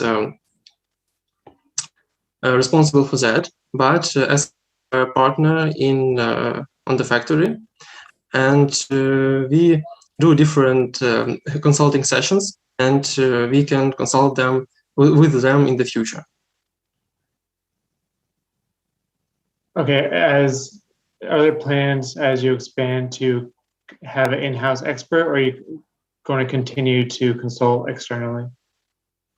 No, I think that in future we will attract a person who is expert in that sphere. Maybe that will be some metrologist or something like that. Okay, great, thank you. Thank you. Any other questions? Well, we have 15 seconds. Are there any IP or any properties that can be said? Yeah. Vitaly? Well, I want to thank you for this program and for mentors for their advices.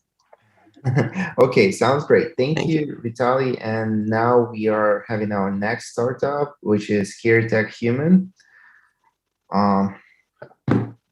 Hello. CRDF Human, please be ready. Okay, here we go. Okay, the floor is yours. Can you see my screen? All good? Yeah. Thank you. So my name is Dan Matsui. I'm the founder of CRDF Human, and we are developing the automated solution for continuous health monitoring and disease prevention. And my first question is, why do we see less unexpectedly broken cars on the street nowadays compared to old times? Because modern vehicles, they have very important function, which is called check engine light. It alerts the driver that something wrong is happening with the car and additional either professional maintenance or diagnostic is needed. And our goal is to build check engine light, but for human health. The problem is that many people die from preventable diseases. It costs huge and unnecessary economy expenditures. And the main problem is we people don't use screening tests regularly and meticulously. To understand the problem, we've studied more than 100 current problem solvers existing on the market, which relates to screening laboratory tests, test types, home point of care diagnostic solution, and total integrated solution.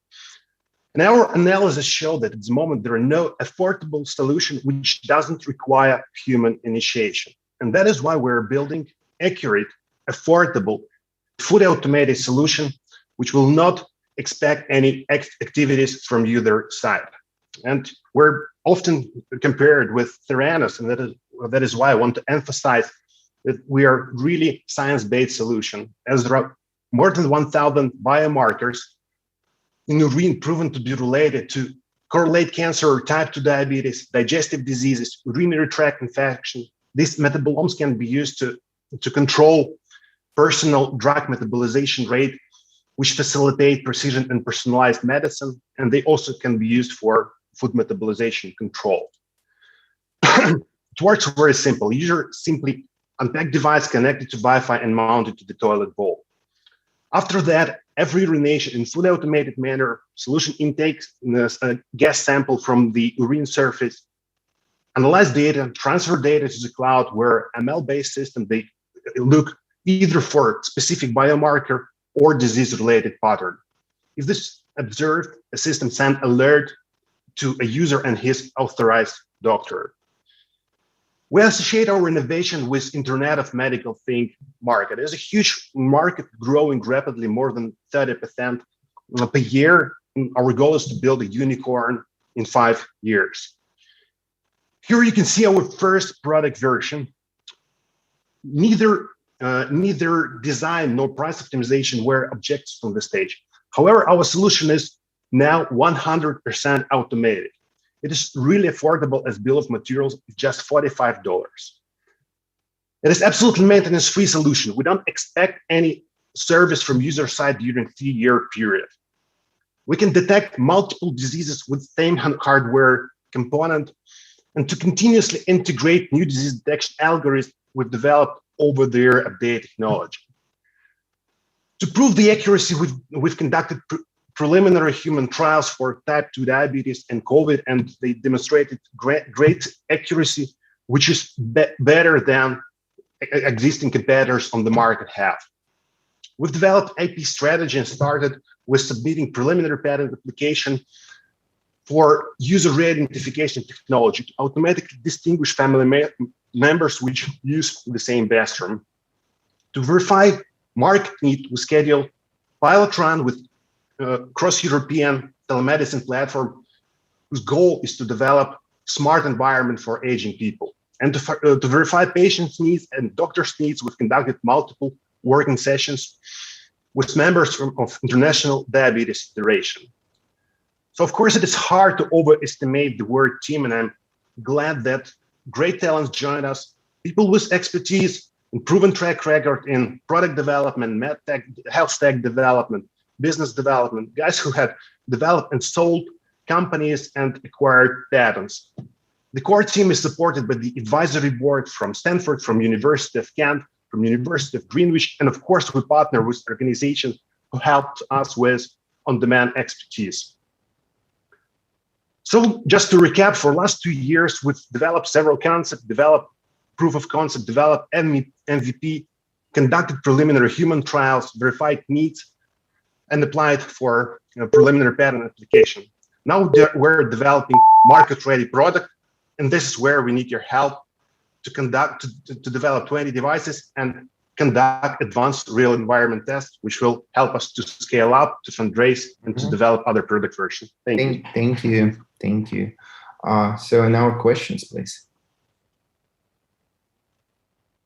And you mentioned that COVID was one test that you're now able to perform. Can you talk about, are there any types of tests that you couldn't do with this device? Are there any limitations? Yeah, we're detecting so-called volatile organic compounds biomarkers. So we're not working with a liquid phase, we're working with gas phase. And of course, there are some biomarkers that are not volatile under ambient temperature. Like we can detect blood, we cannot detect glucose itself. So that is the limitation of the technology. But when we have metabolic changes in our body, there are a lot of biomarkers that are in volatile phase. Thank you. So Dan, who do you think are your first target customers? What's your beachhead market for this thing? So regarding go-to-market strategy, of course, at the end of the day, we're going to position this device as the FDA certified medical device, but not to wait for 3 years until we have FDA certification. We're going to start as a wellness device and start selling it next year. And the first set of audience cohorts will be first people who are controlling their weight, so weight management. Second group is so-called self-quantified people who are eager to control their body to improve either diet or like workout regimes. And after, parallel to this, we'll conduct clinical trials and then upgrade our device capacity to the medical level.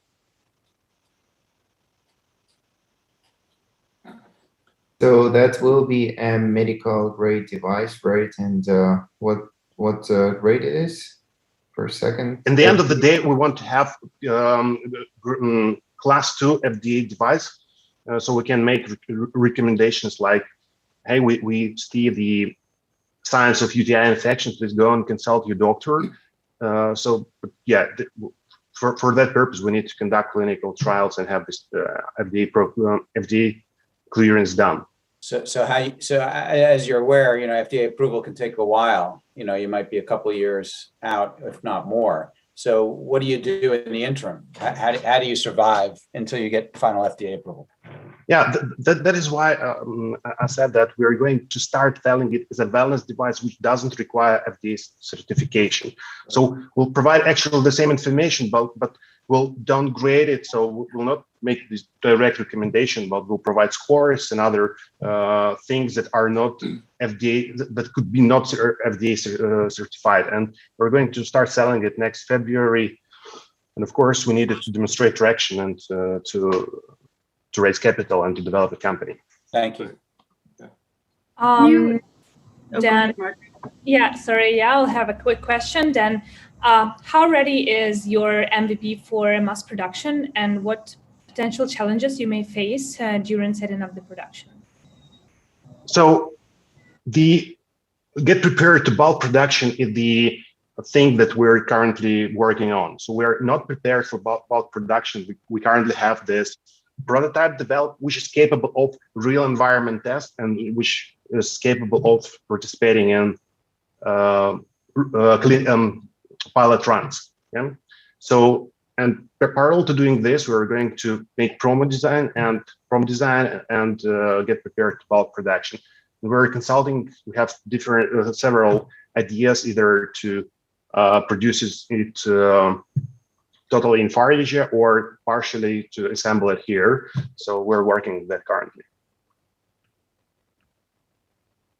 Can you discuss the revenue model again? Sorry, was it subscription based or is it a one-time purchase? Yeah, great question. So we're going to start where we're building so-called device as a service or hardware as a service business model. As far as our bill of materials is low, we can afford to distribute devices for free. As we're going at the end of the day, when we have medical device certification, we're going to distribute it like as a B2B2C, and so we're going to have resellers. And to lower capital expenditures on their side, so we're going to distribute devices for free and charge for subscription something between $20 and $40 per month. Thank you. Okay, well, thank you very much, guys. Also, thank you for the pitch. So, and now our next startup, who is just a second. So it's we'll keep, yeah, we'll keep. And I think like we are ready to start. Pavel, yep, the floor is yours. Okay. Hello, my name is Pablo Herman. I'm the CEO and co-founder of WillKeep, but also I'm a cyclist. And we are making the invisible anti-slip system for the bicycles.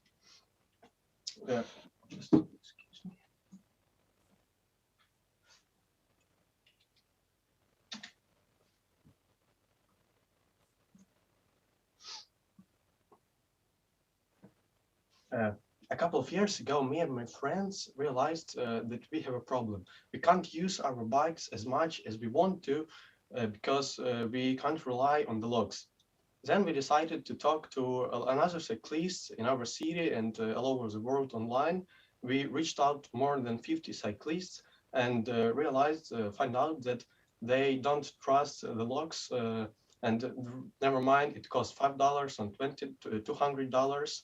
And because of this problem, they can't use their expensive bikes as much as they want to use them.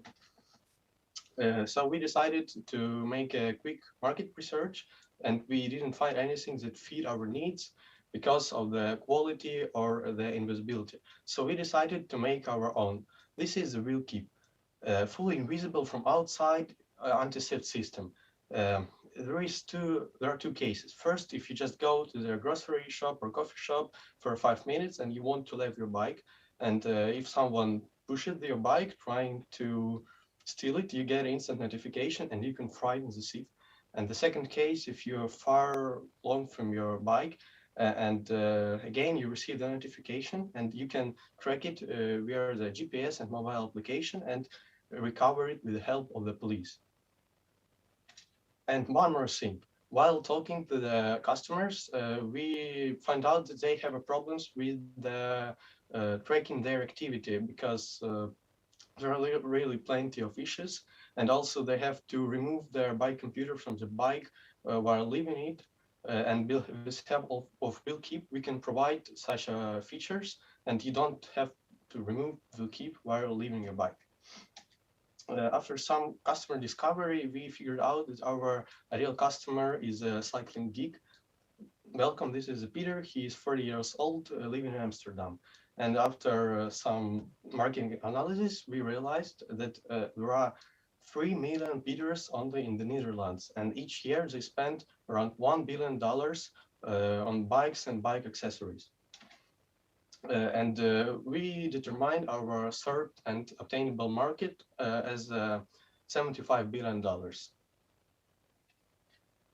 What about the competitors? Well, we can differentiate them for the competitors that are like mechanical or visible and invisible. What about visible? As I mentioned earlier, this is not what we and Peter wants.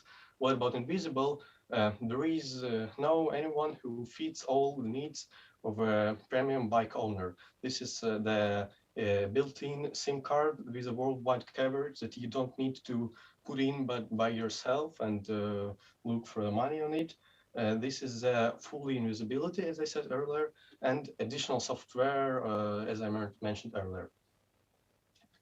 Our business model is pretty simple. We have one and done purchase and a secret sauce with a subscription model of bike functionality that I said before. At the moment, we are collecting the feedback from first several beta testers and getting ready to manufacture our first little batch to get some experience of manufacturing and so on. Then we are going, after this, we want to sell it on our local market and then get ready for a really big launch on the Kickstarter or something like this to go to the beach market. This is our team. As I said earlier, we are cyclists and we decided to make it with our friends. We are know each other more than 9 years. We have 4 co-founders. 2 of them is responsible for the software and hardware, Ilya for the marketing, and I'm for the product and business. Also, we have a very experienced technical advisor, Sergei Poslavsky, who is know a lot of manufacturers here in Ukraine and can help us with architecture and building the complex IoT product. We have a prototype and ready to go to market and looking for funding to make manufacturing and accelerate the development of the next version for the Euro. And that's it. Thank you. Thank you. Thanks, Pavel. And here's the first question from Warren, I guess. I'm an avid cyclist and have actually looked at a number of these products. And one of the things I've noticed is there are a number of disabling products out there where when you walk away with your phone, the bike automatically locks up or disables. And I'm curious how your product competes with those types of offerings. So the question is, does our product can automatically lock itself? Well, yes, but I mean, there are other products out there that basically, as soon as you walk away from your bike, it automatically locks. And so here, obviously, your bike doesn't lock up, so it would be stolen, and then you'd have to go retrieve it and probably involve the police, whereas the disabling products would just keep the bike where it is. It's stationary, and so you wouldn't have to go find your bike. So my question to you is, have you looked at some of these disabling products and figured out how you compete with them? The disabling products are first, you cannot always use it because if it's some stationary, then you have to find this place with a stationary lock. And if this is some just smart mechanical lock that locks automatically, then, as I said earlier, like the psychology of the cyclist is that if it can be seen by thief, then he will broke it, and I can't trust it and rely to it. Okay. And I need something in addition, like to save me if it is stolen. Okay, thank you. All right, Pavel, I think you described some of this, but what do you expect to happen when the bike owner gets the alert that the bike is being moved or taken away? Do you expect the bike owner to run out and confront the crime doer and intervene, or do you expect them to call the police immediately? And my bigger question, as we've talked about earlier, is do you have any liability or culpability if for some reason a fight breaks out or something violent happens and they blame you? Yeah, thank you for the questions. So we expect that it depends. If the thief didn't steal the bike and only trying to cut the chain or something like this, then we expect that thief just will be frightened and run out because he don't need problems. There are a lot of cameras and people, and if the owner of the bike will scream and something like this, so we suppose that he will frighten him. If the bike already stolen, then yeah, we expect that he will call the police and police will help to recover it, because even in Ukraine, as we were said by police officers, that they help people to recover their stolen iPhones with Find My iPhone feature, and that's why we think that they will do the same with the will keep, especially in Europe, if even in Ukraine police officers help with this.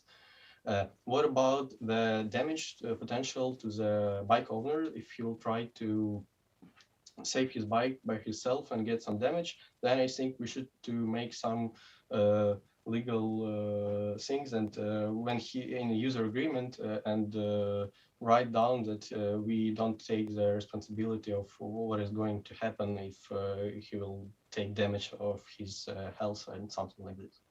Good. Since we got some time, the other obvious question is, why not just put a sticker on it that says "protected by by you guys," or why not an alarm? Why not an alarm like a car alarm that just screams when it gets moved? Well, no, why not alarm? Because as I said earlier, our philosophy is fully invisible from outside, and if it will be sound, then there is no sense. Only alarm, like sound, it pretty much won't work, because we see a lot of videos on YouTube in big cities where people trying to cut off the lock or when alarm is ringing, and everybody just pass through and don't trying to do something. And this is a problem of the big cities, not of the small. Okay. Thanks. Thank you. Okay, any other questions? Last small question, anyone? I just want to add, Pavel, I already know some people who would be really interested in the device, and they already reach out. They're watching us right now, and they reach out to us saying like, yes, we want to talk to this person. So just you to know. But so this is how it works in Ukrainian Hub, right? We want everyone to be together and watch our pitches from Ukrainian startups and reach out to us. So in comments or anywhere you want on our website as well. So and now our next startup who will be pitching will be Spline Cloud. So, and are we ready to share Spline Cloud?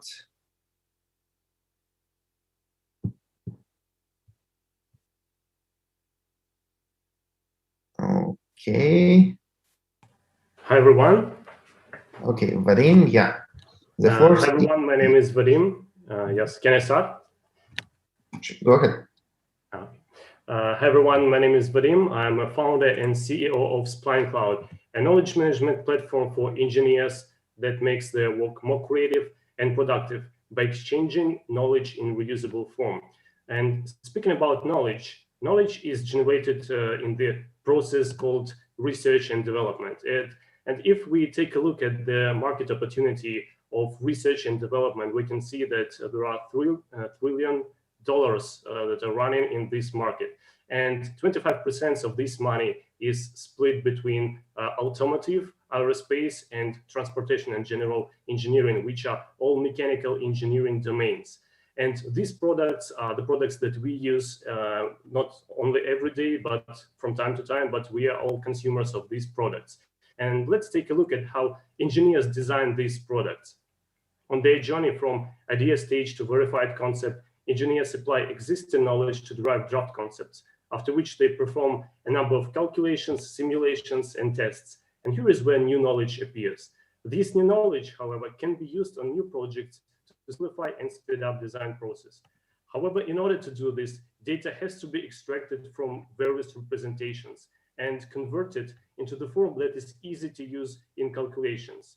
To have a better understanding of this process, let's take a look at how engineer runs simulation, for example. So there is a special role for engineer which performs the analysis of single component, and this analysis takes hours of computation time. Reusability of such model can be significantly improved by running simulation for a small set of parameters and building response model that approximates it for a wide range of parameters. Speaking in a more comfortable way, I could say that this response model is actually a prediction of the behavior of this simulation. So in case there is a change of input parameters that comes from the systems engineer to the role of engineer that is responsible for simulation, this person doesn't have to run the simulation again and waste time. Now this response model can be used and reused in calculations to find optimal solutions. However, this process is complicated because of the variety also of software and proprietary data formats, and because of the complexity of existing tools that engineers use to extract this data. And simply, there is no standard of reusable response model and reusable engineering data. So we created Spline Cloud. It's a cloud platform with essential set of tools for engineers that could use it to make their data accessible and reusable. Reusability is in the heart of Spline Cloud. Engineers can use Spline Cloud to make their data accessible, and we provide our open standard of reusable data. So, and much more. Currently, engineers use various tools to process and exchange data and computer code. Spline Cloud leaves all these tools behind by providing ultimate reusability of data mixed with high collaboration abilities. Being short on that, all these tools that engineers use are focused in different domains, but they provide partially the value that we provide in total. So now engineers can use a single platform to process and exchange their data and computer code. With Spline Cloud, companies retain knowledge and improve productivity, while engineers get access to expert knowledge, and they waste less time on mundane tasks. On the long run, companies reduce their dependency on costly proprietary ecosystems, and engineers build up the knowledge base that will be accessible to new generations. We operate based on subscriptions. We provide free access to non-profit organizations, to those who need this access for open data, for universities, for students, and collaboration around data with restricted access is available for paid subscriptions. Companies can even have their own instance of Spline Cloud running locally with enterprise subscription. So our obtainable market is $33 million US, and we plan to reach it in 4 years. However, now we need to spend some time on research and development. And for this, we are raising $220,000 US, majority of which will be almost equally split on marketing and sales and product development. And small part of R&D will be spent on running pilot projects and demo projects. So we have a great team. We have experience in aerospace engineering, IT, and entrepreneurship. Actually, me and my co-founder, Dennis, we already worked in an IT startup, and we have a great board of advisors who are experts in entrepreneurship and engineering. Thank you for your attention. I would gladly answer any of your questions. Thank you, Vadim. And now questions, please.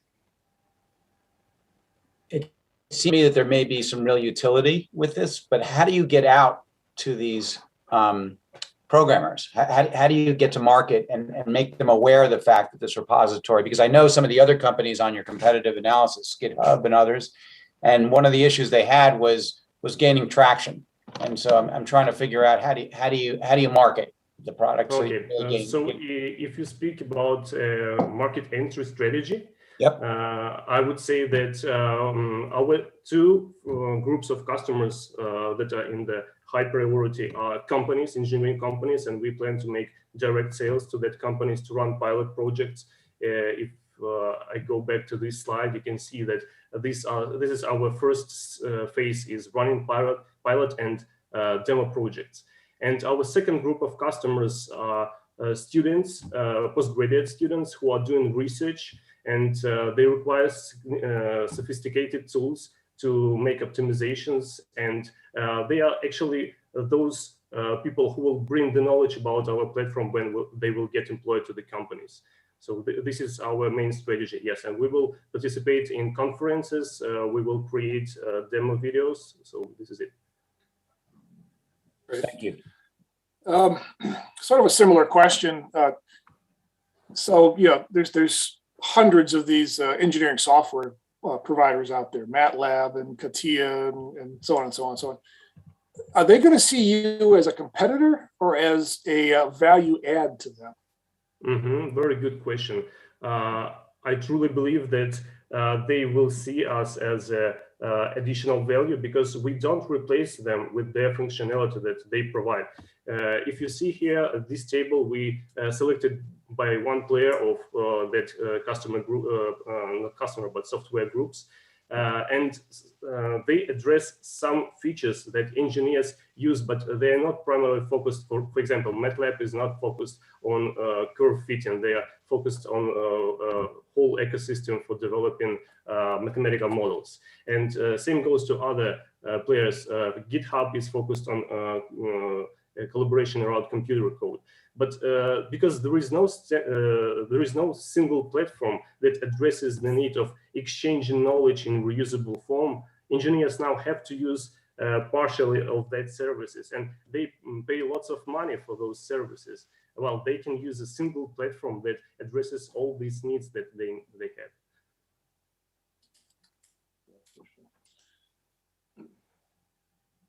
We still have time, so I'll ask my obvious question. Intellectual property, is there something in here that could keep the other guys from doing the same thing? Okay, intellectual property is about our trade secret on the computer code. Our open standard of reusable data is open, it is available, and this is our core feature. We plan that users will use it as an open standard, and it will be integrated in any mathematical system. However, what is related to our web service, what is related to front-end rendering of these response models is our trade secret. We will protect it with copyright, and so this is the answer to that question. Yeah. Great. Thanks. By the way, as the only rocket scientist amongst the mentors, I get this. I just want to say that. Okay, any other questions? I guess, could you just, I saw only 2 team members and a few advisors. Could you talk about your team a little bit more? Okay, for sure. So I have experience in aerospace engineering. I have huge experience in numerical simulation, in mathematical modeling, and I have experience in research. And my co-founder, Dennis, he has huge experience in entrepreneurship in IT, and he was leading lots of teams for success from the very start of IT project to the selling part when they started to earn money. And we worked together on an IT startup. It was related to computer vision, to data science. So we have experience in working as a team. And our board of advisors are professionals. So they are all both related to mechanical engineering, and they have experience in entrepreneurship. Do you plan on hiring any other individuals, like for marketing or anything like that? Of course, yes. We have a plan to hire developers. We have a plan to hire people for marketing. This is a table of staffing plan for development, for research and development. So we will need lots of development. Perfect. Thank you so much. Thank you. And if somebody is related to engineering, please visit splaincloud.com and leave us a message. We will notify you when the first release will meet the road. Thank you. Great. Okay, thank you. And now our next startup will be pitching, and that will be Take Us Eat. So, okay. You can go ahead. Do you hear me well? Yeah, we hear you well. Just you see my presentation. Is that correct? Go ahead. Thank you. Good afternoon, everyone. My name is Alexander, and as every modern person does, I prefer doing many daily tasks online. But sadly, as it's not about restaurants in Ukraine, I was really frustrated when I had to manually call every single restaurant to find a free table for the evening. That caused the idea of Take a Seat to come into my head, and we started building up our hypothesis. One second. Yeah. After validating our idea, we quickly found out that people really need a solution like this. In fact, there were several attempts to launch a reservation booking service in Ukraine.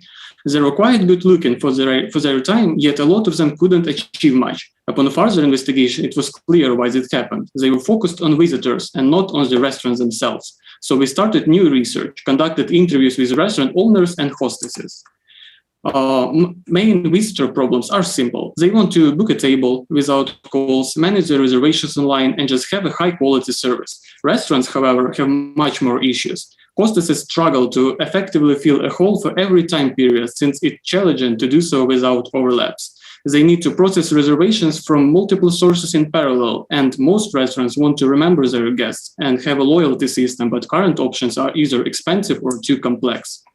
Our solution combines automatization of restaurant processes and makes a visitor service more personalized. With our smart design, this is easy to use even from a small tablet, so anyone could start without training.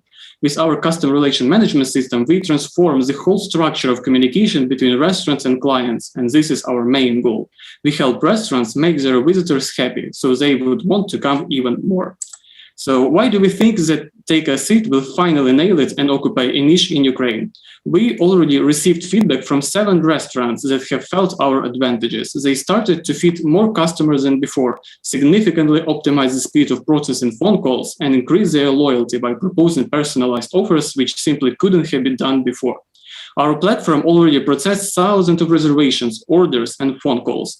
We continue to develop features according to restaurants' requests, and this is just the beginning. We plan to expand more by introducing referral systems, attending restaurant business events, and doing contextual advertisement. Also, we already launched a mobile app and web platform for visitors. Clients just create a profile, find a good restaurant nearby, book a table, and check a bill or leave a review afterwards. It's available on both Android and iOS. In the near future, we want to allow users to choose a table themselves and add an ability to make the pre-orders. Considering our target audience, our market is wide enough. There are hundreds of food establishments in Kyiv only, which makes up the base of our market. And there are also up to 15,000 restaurants in Ukraine, around 60% of which have reservations, but still use paper books for managing them. Experts from other countries told us that foreign restaurants have the same problem. And we already received requests from restaurants in Spain and Slovenia, so our total available market includes neighboring countries and Europe.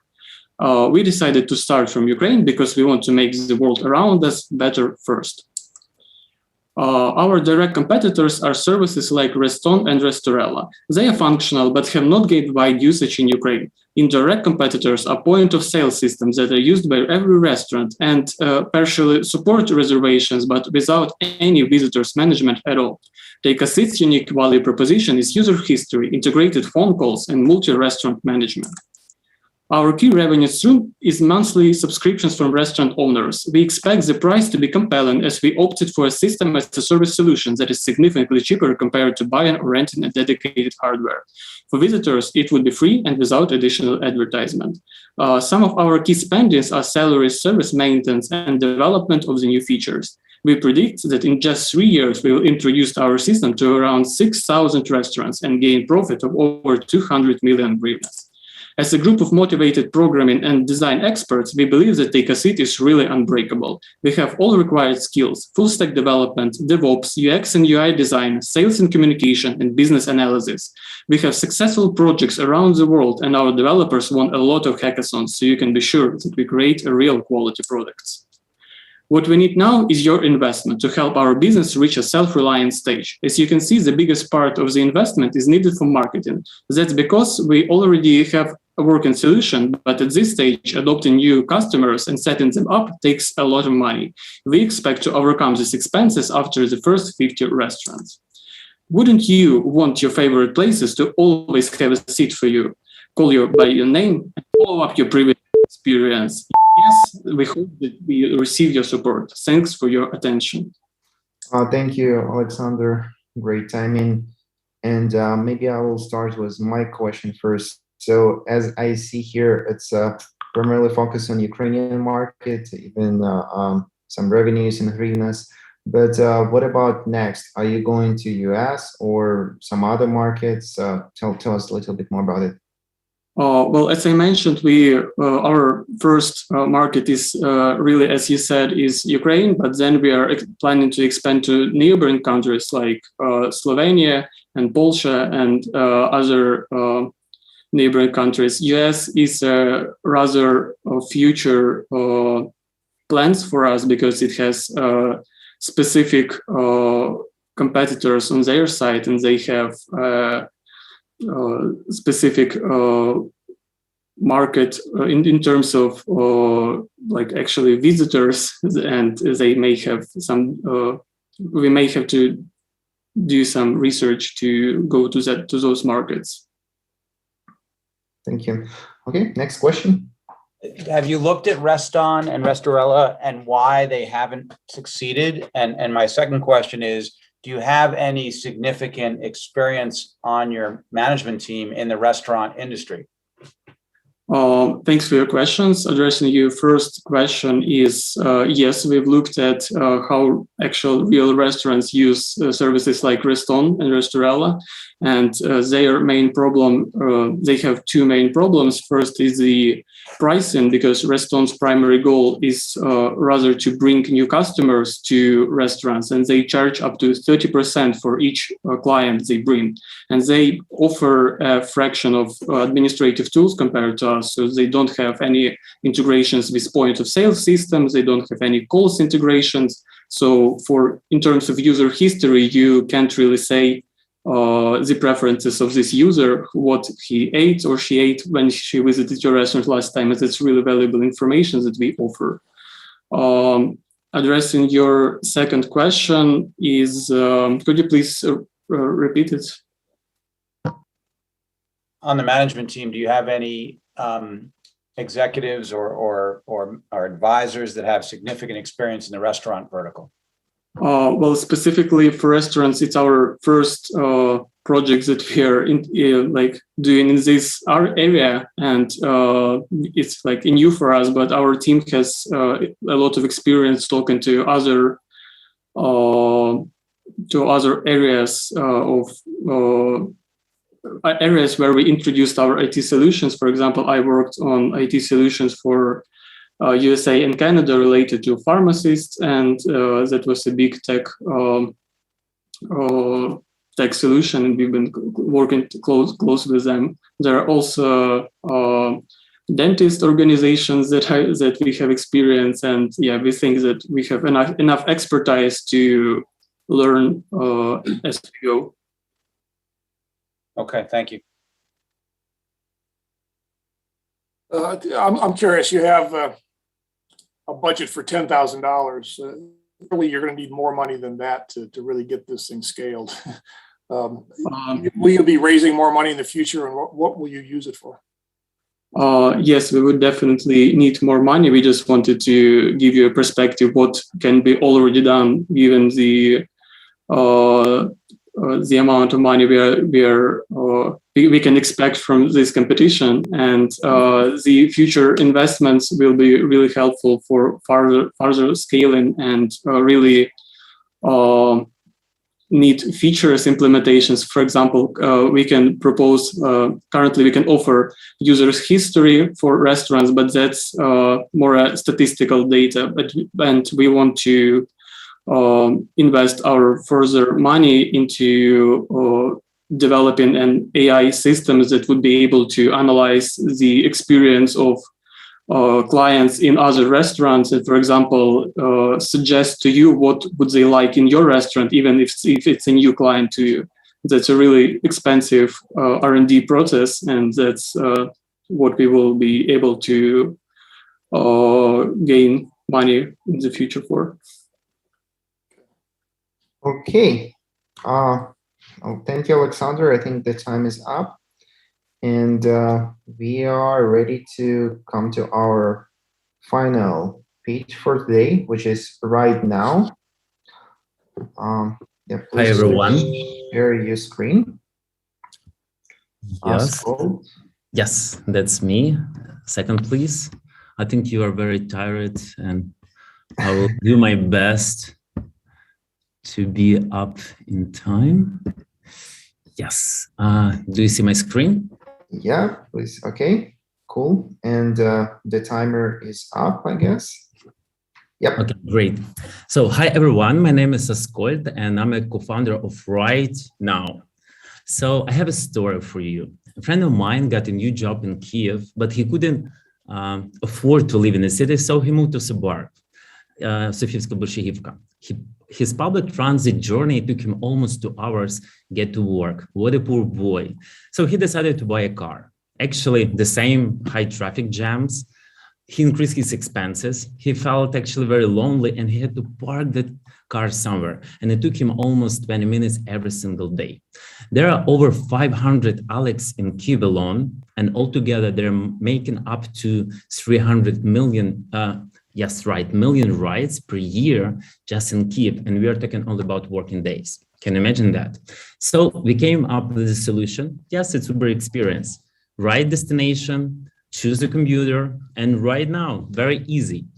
It's BlaBlaCar concept when driver cannot make any money, but can share expenses among passengers, but it's up to 12 times cheaper than Bolt, Uklon, or Uber are.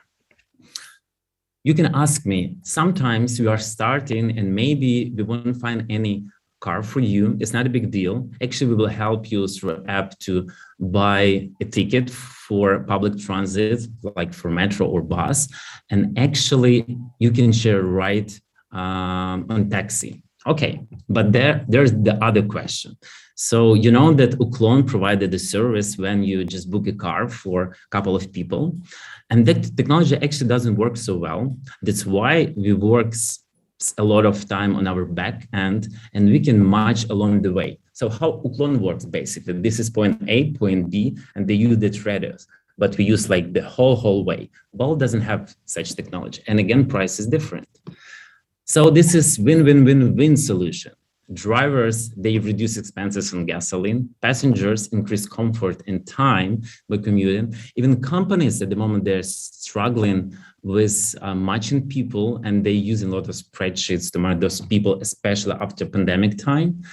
And even cities caring about that. So just yesterday, we had meeting with ex-deputy of Kiev Mayor Klitschko, and we were discussing that city want to take cars out of roads. It's understandable. On massive scale, we can actually do that. But again, they're taking care about CO2 emission. I look at those charts. Cars working very well with that, because trains, they're not everywhere. Okay, market is huge. I think you really know that. This is actually a carpooling market. At the moment, we have our beachhead market, which is Sofivska Bolshevivka. Then we expanded to top 6 cities.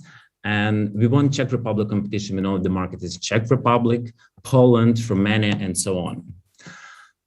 Here, our main competitor could be BlaBlaCar, but this is intercity project. That's why actually it's listing. They cannot provide such service like which works right away. Uber can in some way, but it's different price. It's not affordable for using that on daily basis. So our main competitor actually is public transit and every group that already created. So in Sofievska, Bolshevivka, you will find a lot of Telegram, Facebook, Messenger groups, and people actually, after 4 p.m., they're trying to find a commuter, spending 2 hours just to be sure is the city available or not, they're changing plans and so on. And actually, we just automate this process. So it's very simple. You know that it's good for price, it's good for time, and all sides winning. Actually, we made a lot of qualitative, in-depth interviews and quantitative, and we beta tested on Telegram bot on 1,240 users. Then we understood we have to work a lot of much harder on our back end. Then we developed apps and we tested on 3K users, and we were surprised how market is alive, and we're actually about to start. We have a lot of experience by working together. Actually, this is just part of our team. It's much bigger. We won a couple of competitions, but we were working very hard just to start it. And now we are ready. And then you will ask me, okay, the project is cool and big, and why 10K is enough? And I can answer that in Q&A session or any other. Thank you very much. Thank you, Askold. Yeah, so here we have first question, is 10,000 enough? Yeah, actually, I've heard that question. That's why this slide is awesome. Yes, it's enough just for testing because it doesn't work. It can work on big scale, but we need, like a lot of money because we are talking about like B2C market. That's why our beachhead market is Sofievska, Bolshevivka alone. And we target only them in the morning and target last metro station in the evening, just it. So why are we doing that? Because we need those rides. We need a ratio between drivers and passengers. And when we beta tested on Telegram bot, we were very surprised that ratio worked very perfect. We'll see how it works on scale. So at the moment, we are looking money for that marketing. Then we will provide a lot of UX testing just to provide better service and know what really customers needs. And we want to test, are people ready to pay for commission? So basically just to test our business model, because in-depth interviews saying, oh yeah, absolutely, we will do that. Reality is different. And 10K is enough for 2 months easily on that small market. Mm-hmm. Are you ready to be acquired by one of your competitors? It's a good question. Actually, I know I have met one co-founder of Bolt. Actually, we had a meeting with the clone as well. We've met South African Uber, and actually we were a part of that hackathon. So we'll see. We'll see. Not now. In couple, in future for sure, because like it's very hard all the time taking investment. In future, I see that exit. Yes.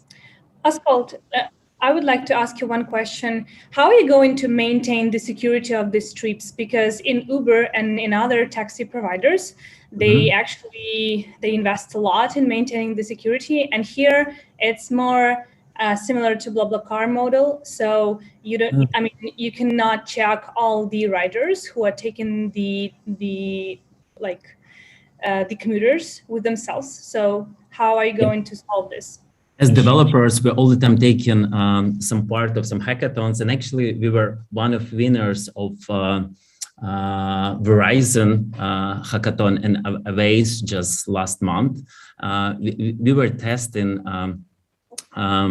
computer vision. So there are a couple of technology that really helps with that, and we believe that actually it will help, especially for scooters in some areas. You know how disastrous that. If you're talking about like how drivers drive, right? Are you talking about that or? I'm talking about multiple things. This one is included definitely, but also, you know, there can be dangerous people, and then if Okay, I see. Yes, yeah, I see. So you can find some alarm button in the app. This is first one. Actually, we screen drivers and passengers, which is objective score. We were part of Big Data Challenge, and we know how to do that with mobile data. But the easiest way for now, actually, just to have reviews, screen all documents, and just looking on some patterns. Yeah, just I mean, it's good to think about, because if something happens, obviously the and it will for sure. Yeah, thank you for mentioning that. Thank you. Please ask some questions. I will. I'm still, maybe I missed it, but I still don't quite understand the revenue model, how you make money. Okay, so actually this is transaction fee. And our in-depth interview said that people are ready to pay 20%. And this is like only 22 cents, which is not a lot. But we don't want to compete with ride-hailing. That's why we, by price, we can compete with bus and metro all together. And then we have commission on every ride. Okay, so 22 cents is 20% of what? Of the ride, of the whole ride for passenger. Oh, okay. So you look, you map out the route and you say that ride probably would cost about this much, so you're going to pay that much. Yeah. Actually, you can see some numbers in Ukraine. This is top 6 cities. And maybe as a person from finance, you can easily understand how it works. So the market is huge, and even, you know, like just small, such small amount will take us a lot of revenue in the future. Okay, thanks. Okay, cool. Thank you, Ascald. Thank you very much. I've been using such service in the area, pretty similar. It's specifically for corporations, and you can register it only with your corporate email and close community. So it works in the area. I don't know if it will work in Ukraine, but we will see pretty soon. So we'll see. Thank you very much. Thank you everyone for participating. It was great. It was interesting to see all of your presentations. So now we are giving 30 minutes for judges discussion to determine the winners of their grants from our main partners, CRDF Global. So give us a couple, well, around 30 minutes. And then we'll 30 minutes. Give some rest.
Hello. And now we start our exciting moments with congratulations to our winners. First of all, thank you, dear members of the jury, dear mentors, dear participants. We have two incredible, interesting week and useful weeks of learning and improving our businesses. We would like to express our gratitude to every person who dedicated their time to work within this program, as well as to you, our dear participants. We are proud of having such a talented startup community here in Ukraine. Great thanks to initiator of VIP program, CRDF Global, and to all of the partners, Noosphere Engineering School, Tech Ukraine, Unit City, Ukrainian Startup Fund, and others. Many thanks to our Ukrainian Hub team, Tamara Kolyada, Oksana Shamonova, Maria Hontar. You are our heroes. Now, we would like to give a word to people who are literally holding the whole Ukrainian startup community on their shoulders. Please, dear mentors, the floor is yours. Martin, Warren, Snezhana, Marina, you can take some words. I'll be very brief. I also appreciate CRDF Global for letting us participate in this, and I'm very pleased to work with the Ukrainian Hub folks. And it's just the one thing I will say, and I've said it to most of you already, is Warren and I have been doing this for a better part of a decade. I first started to travel to Ukraine in 2010, I think it was. And this group is, I think, the best group I've seen in the 10 years I've been doing this. So it's amazing to me to see how the ecosystem has evolved and how the quality of the new ventures that we see has improved. So congratulations to all of you. I think everybody who made it to the finals is a terrific company. And many of the other ones that didn't make it to the finals, I thought were very, very, very good as well. So congratulations. And I look forward to doing this again next year. Yeah, and I'll reiterate what Marty said and just say, you know, I had the pleasure of working with about 6 or 8 companies this morning, and I noticed from the time I worked with them to the time they pitched real progress. And I think, you know, one of the things I've noticed, and I think Marty probably has as well, is when we used to come here, we'd spend a lot of time coaching, and then we'd see the pitch and there was nothing had changed. And so I think one of the lessons you learn as an entrepreneur is to be adaptable and to work effectively with market feedback. And some of that feedback comes from folks like us, some of it comes from customers, but the ability to embrace change and really adapt to market conditions is one of the key differentiators between great entrepreneurs and good entrepreneurs. And I think you've started to demonstrate a lot of that. So whether you're a winner today in terms of prize money or not, I would say if you continue to kind of listen to your market and adapt to change, I think you've learned a lot. And I'd like to thank, CRDF and Mick and Alacia and the whole team for supporting us, because it's been a great experience. Yeah. Thank you. Okay, guys, let me pipe in. I'll be brief also. This was a fantastic experience for all of us, and I do really hope that you are encouraged enough to continue, tireless work on your project, despite the fact who are winners or who are not. The fact that you're already here and you have this, curiosity and passion for things that you are doing. That's fantastic. I saw lots of, encouraged people excited about things that they're doing. I don't think they will quit doing what they're doing now. I do really hope so, just because I've seen you guys, and I do really hope that motivation that you have will keep on growing, flourishing, and always remember that there is help outside and you can get them, but you won't get this additional help if you don't ask for it. Don't be humble, speak up, have this courage to speak up and acknowledge your mistakes or disadvantages in order to adjust. And I actually want to share good words and good vibes to all of you. And I'm happy for our winners. That's true. They well-deserved results, and I look forward to announcements. Yeah, can I also add a couple of sentences, couple of words for the participants and for organizers? As a startup as a representative of a startup that started 4 years ago, I can definitely tell that this field in Ukraine is developing rapidly, and the quality of startups that we've been seeing these 2 weeks and that we've been analyzing is much, much, much higher than it was a couple of years ago. And I want to send kudos to the teams, to your hard work and schedule, because the way you've done all the homeworks, the way you were communicating with mentors, and your passion to actually get the knowledge is something amazing, and just my appreciation to that. I do really hope that you got a lot of experience from this program, and I want to thanks CRDF of doing such a great things for Ukrainian startups. I think it's very valuable, and it will just help our startup ecosystem to grow and evolve during the next couple of years. Thank you. Okay, I totally agree with all the speakers, previous speakers. It was a great experience for me because such mentorship is rather new for me. I'm always like webinars or master classes person. So it was fun. It was great. It was the main fun was to you know how startups work with what you're saying to them. It was so great when you just like you said, and they already checked everything, they did everything, corrected everything. You're like, okay, guys, that's great. So I wish everyone traction and many zeros in revenue. So good luck, everyone. Thank you for organizers, and it was incredible. Thank you so much. Thank you, Snezhana.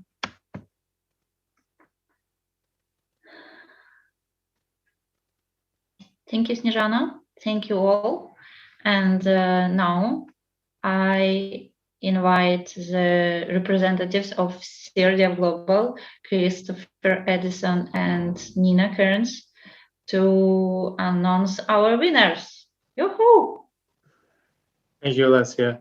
Before naming the winners, I just want to thank you all again for participating over the past 2 weeks, and not just participating, but really engaging with our mentors and course. We hope that this is just the beginning of our work together, and we continue to be a resource to all of you. On that note, we'll be holding an Open Innovation Tech Challenge in Kiev on October 4th and 5th.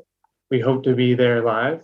We'll be looking for participation from technology startups, focused around agriculture, climate change, education, and health.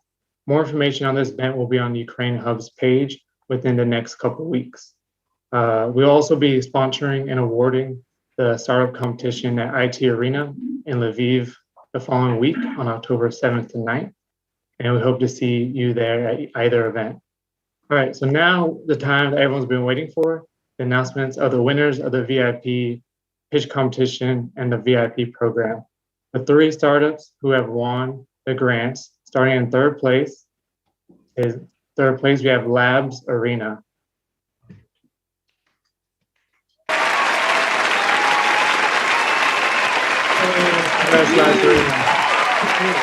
Thank you very much. We are so happy. And then second place, we have Flying Cloud. Congratulations, Flying Cloud, on the second place finish. And last but not least, first place, we have CareTech Human.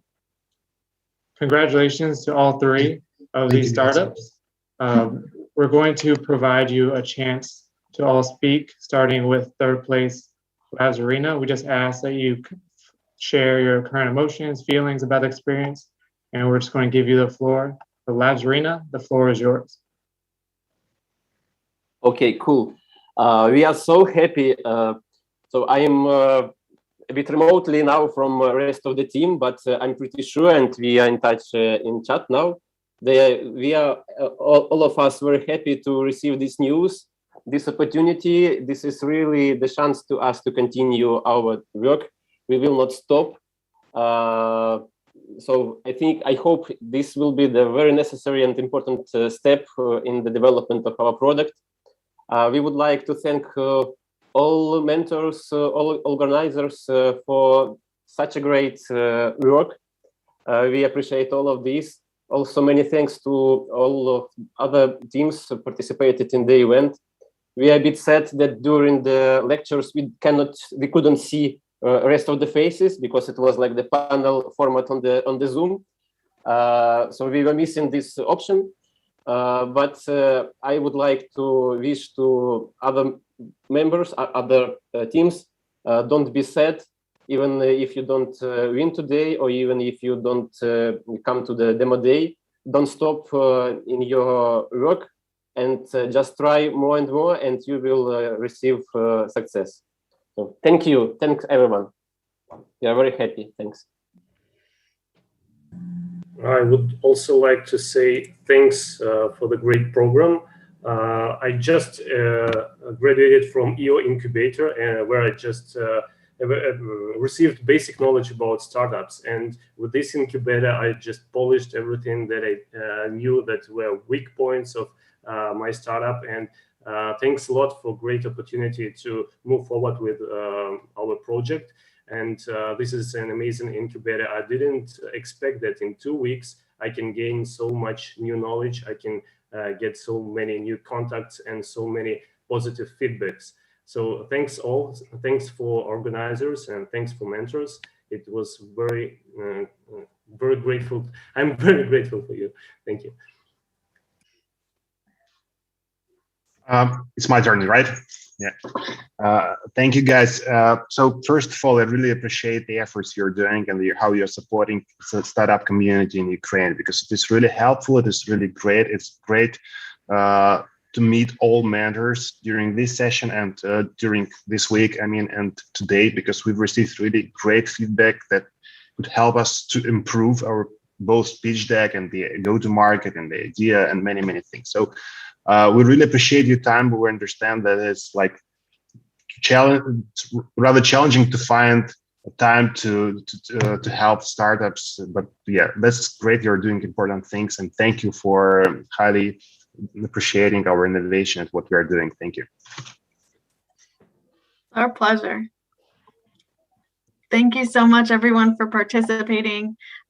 We hope to see you again, like Chris mentioned, in October in Lviv and Kyiv at some of our next events. Please reapply. We hope to see you again and see you even stronger than before. Yeah, and I would add to Nina's words that reapplying is the way to win, because you come in like next time. We already see today results, and we will see in future your better results, and we will see like the trend kind of, and after that we will make sure that you will have better like results and reach your goals. So we see the trend, and that's the most important, to have the traction and work. This is the most important, and grow your startup and grow your community. So thank you everyone who was joining us today. Whole day, I would say. Well, actually 2 weeks, right? And now I just want to thank one more time to all CRDF Global team, all our mentors, all our team in Ukrainian Hub, and ask you to like this video, like post on Facebook, and follow us on Facebook. We've grown our community, and it's all about community, as you all know. So it's all about network and community. So thank you, everyone. And yeah, Alyssa. And good luck. Good luck. Yeah, next programs are coming. So please follow us, and please be with us on our newsletters. So thank you. Have a great day.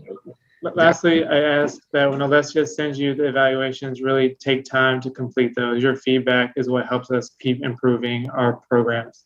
So I appreciate the feedback. Thank you. Дякуємо, що були з нами. Thank you. Bye-bye. Thank you very much. Bye-bye. Recording stopped.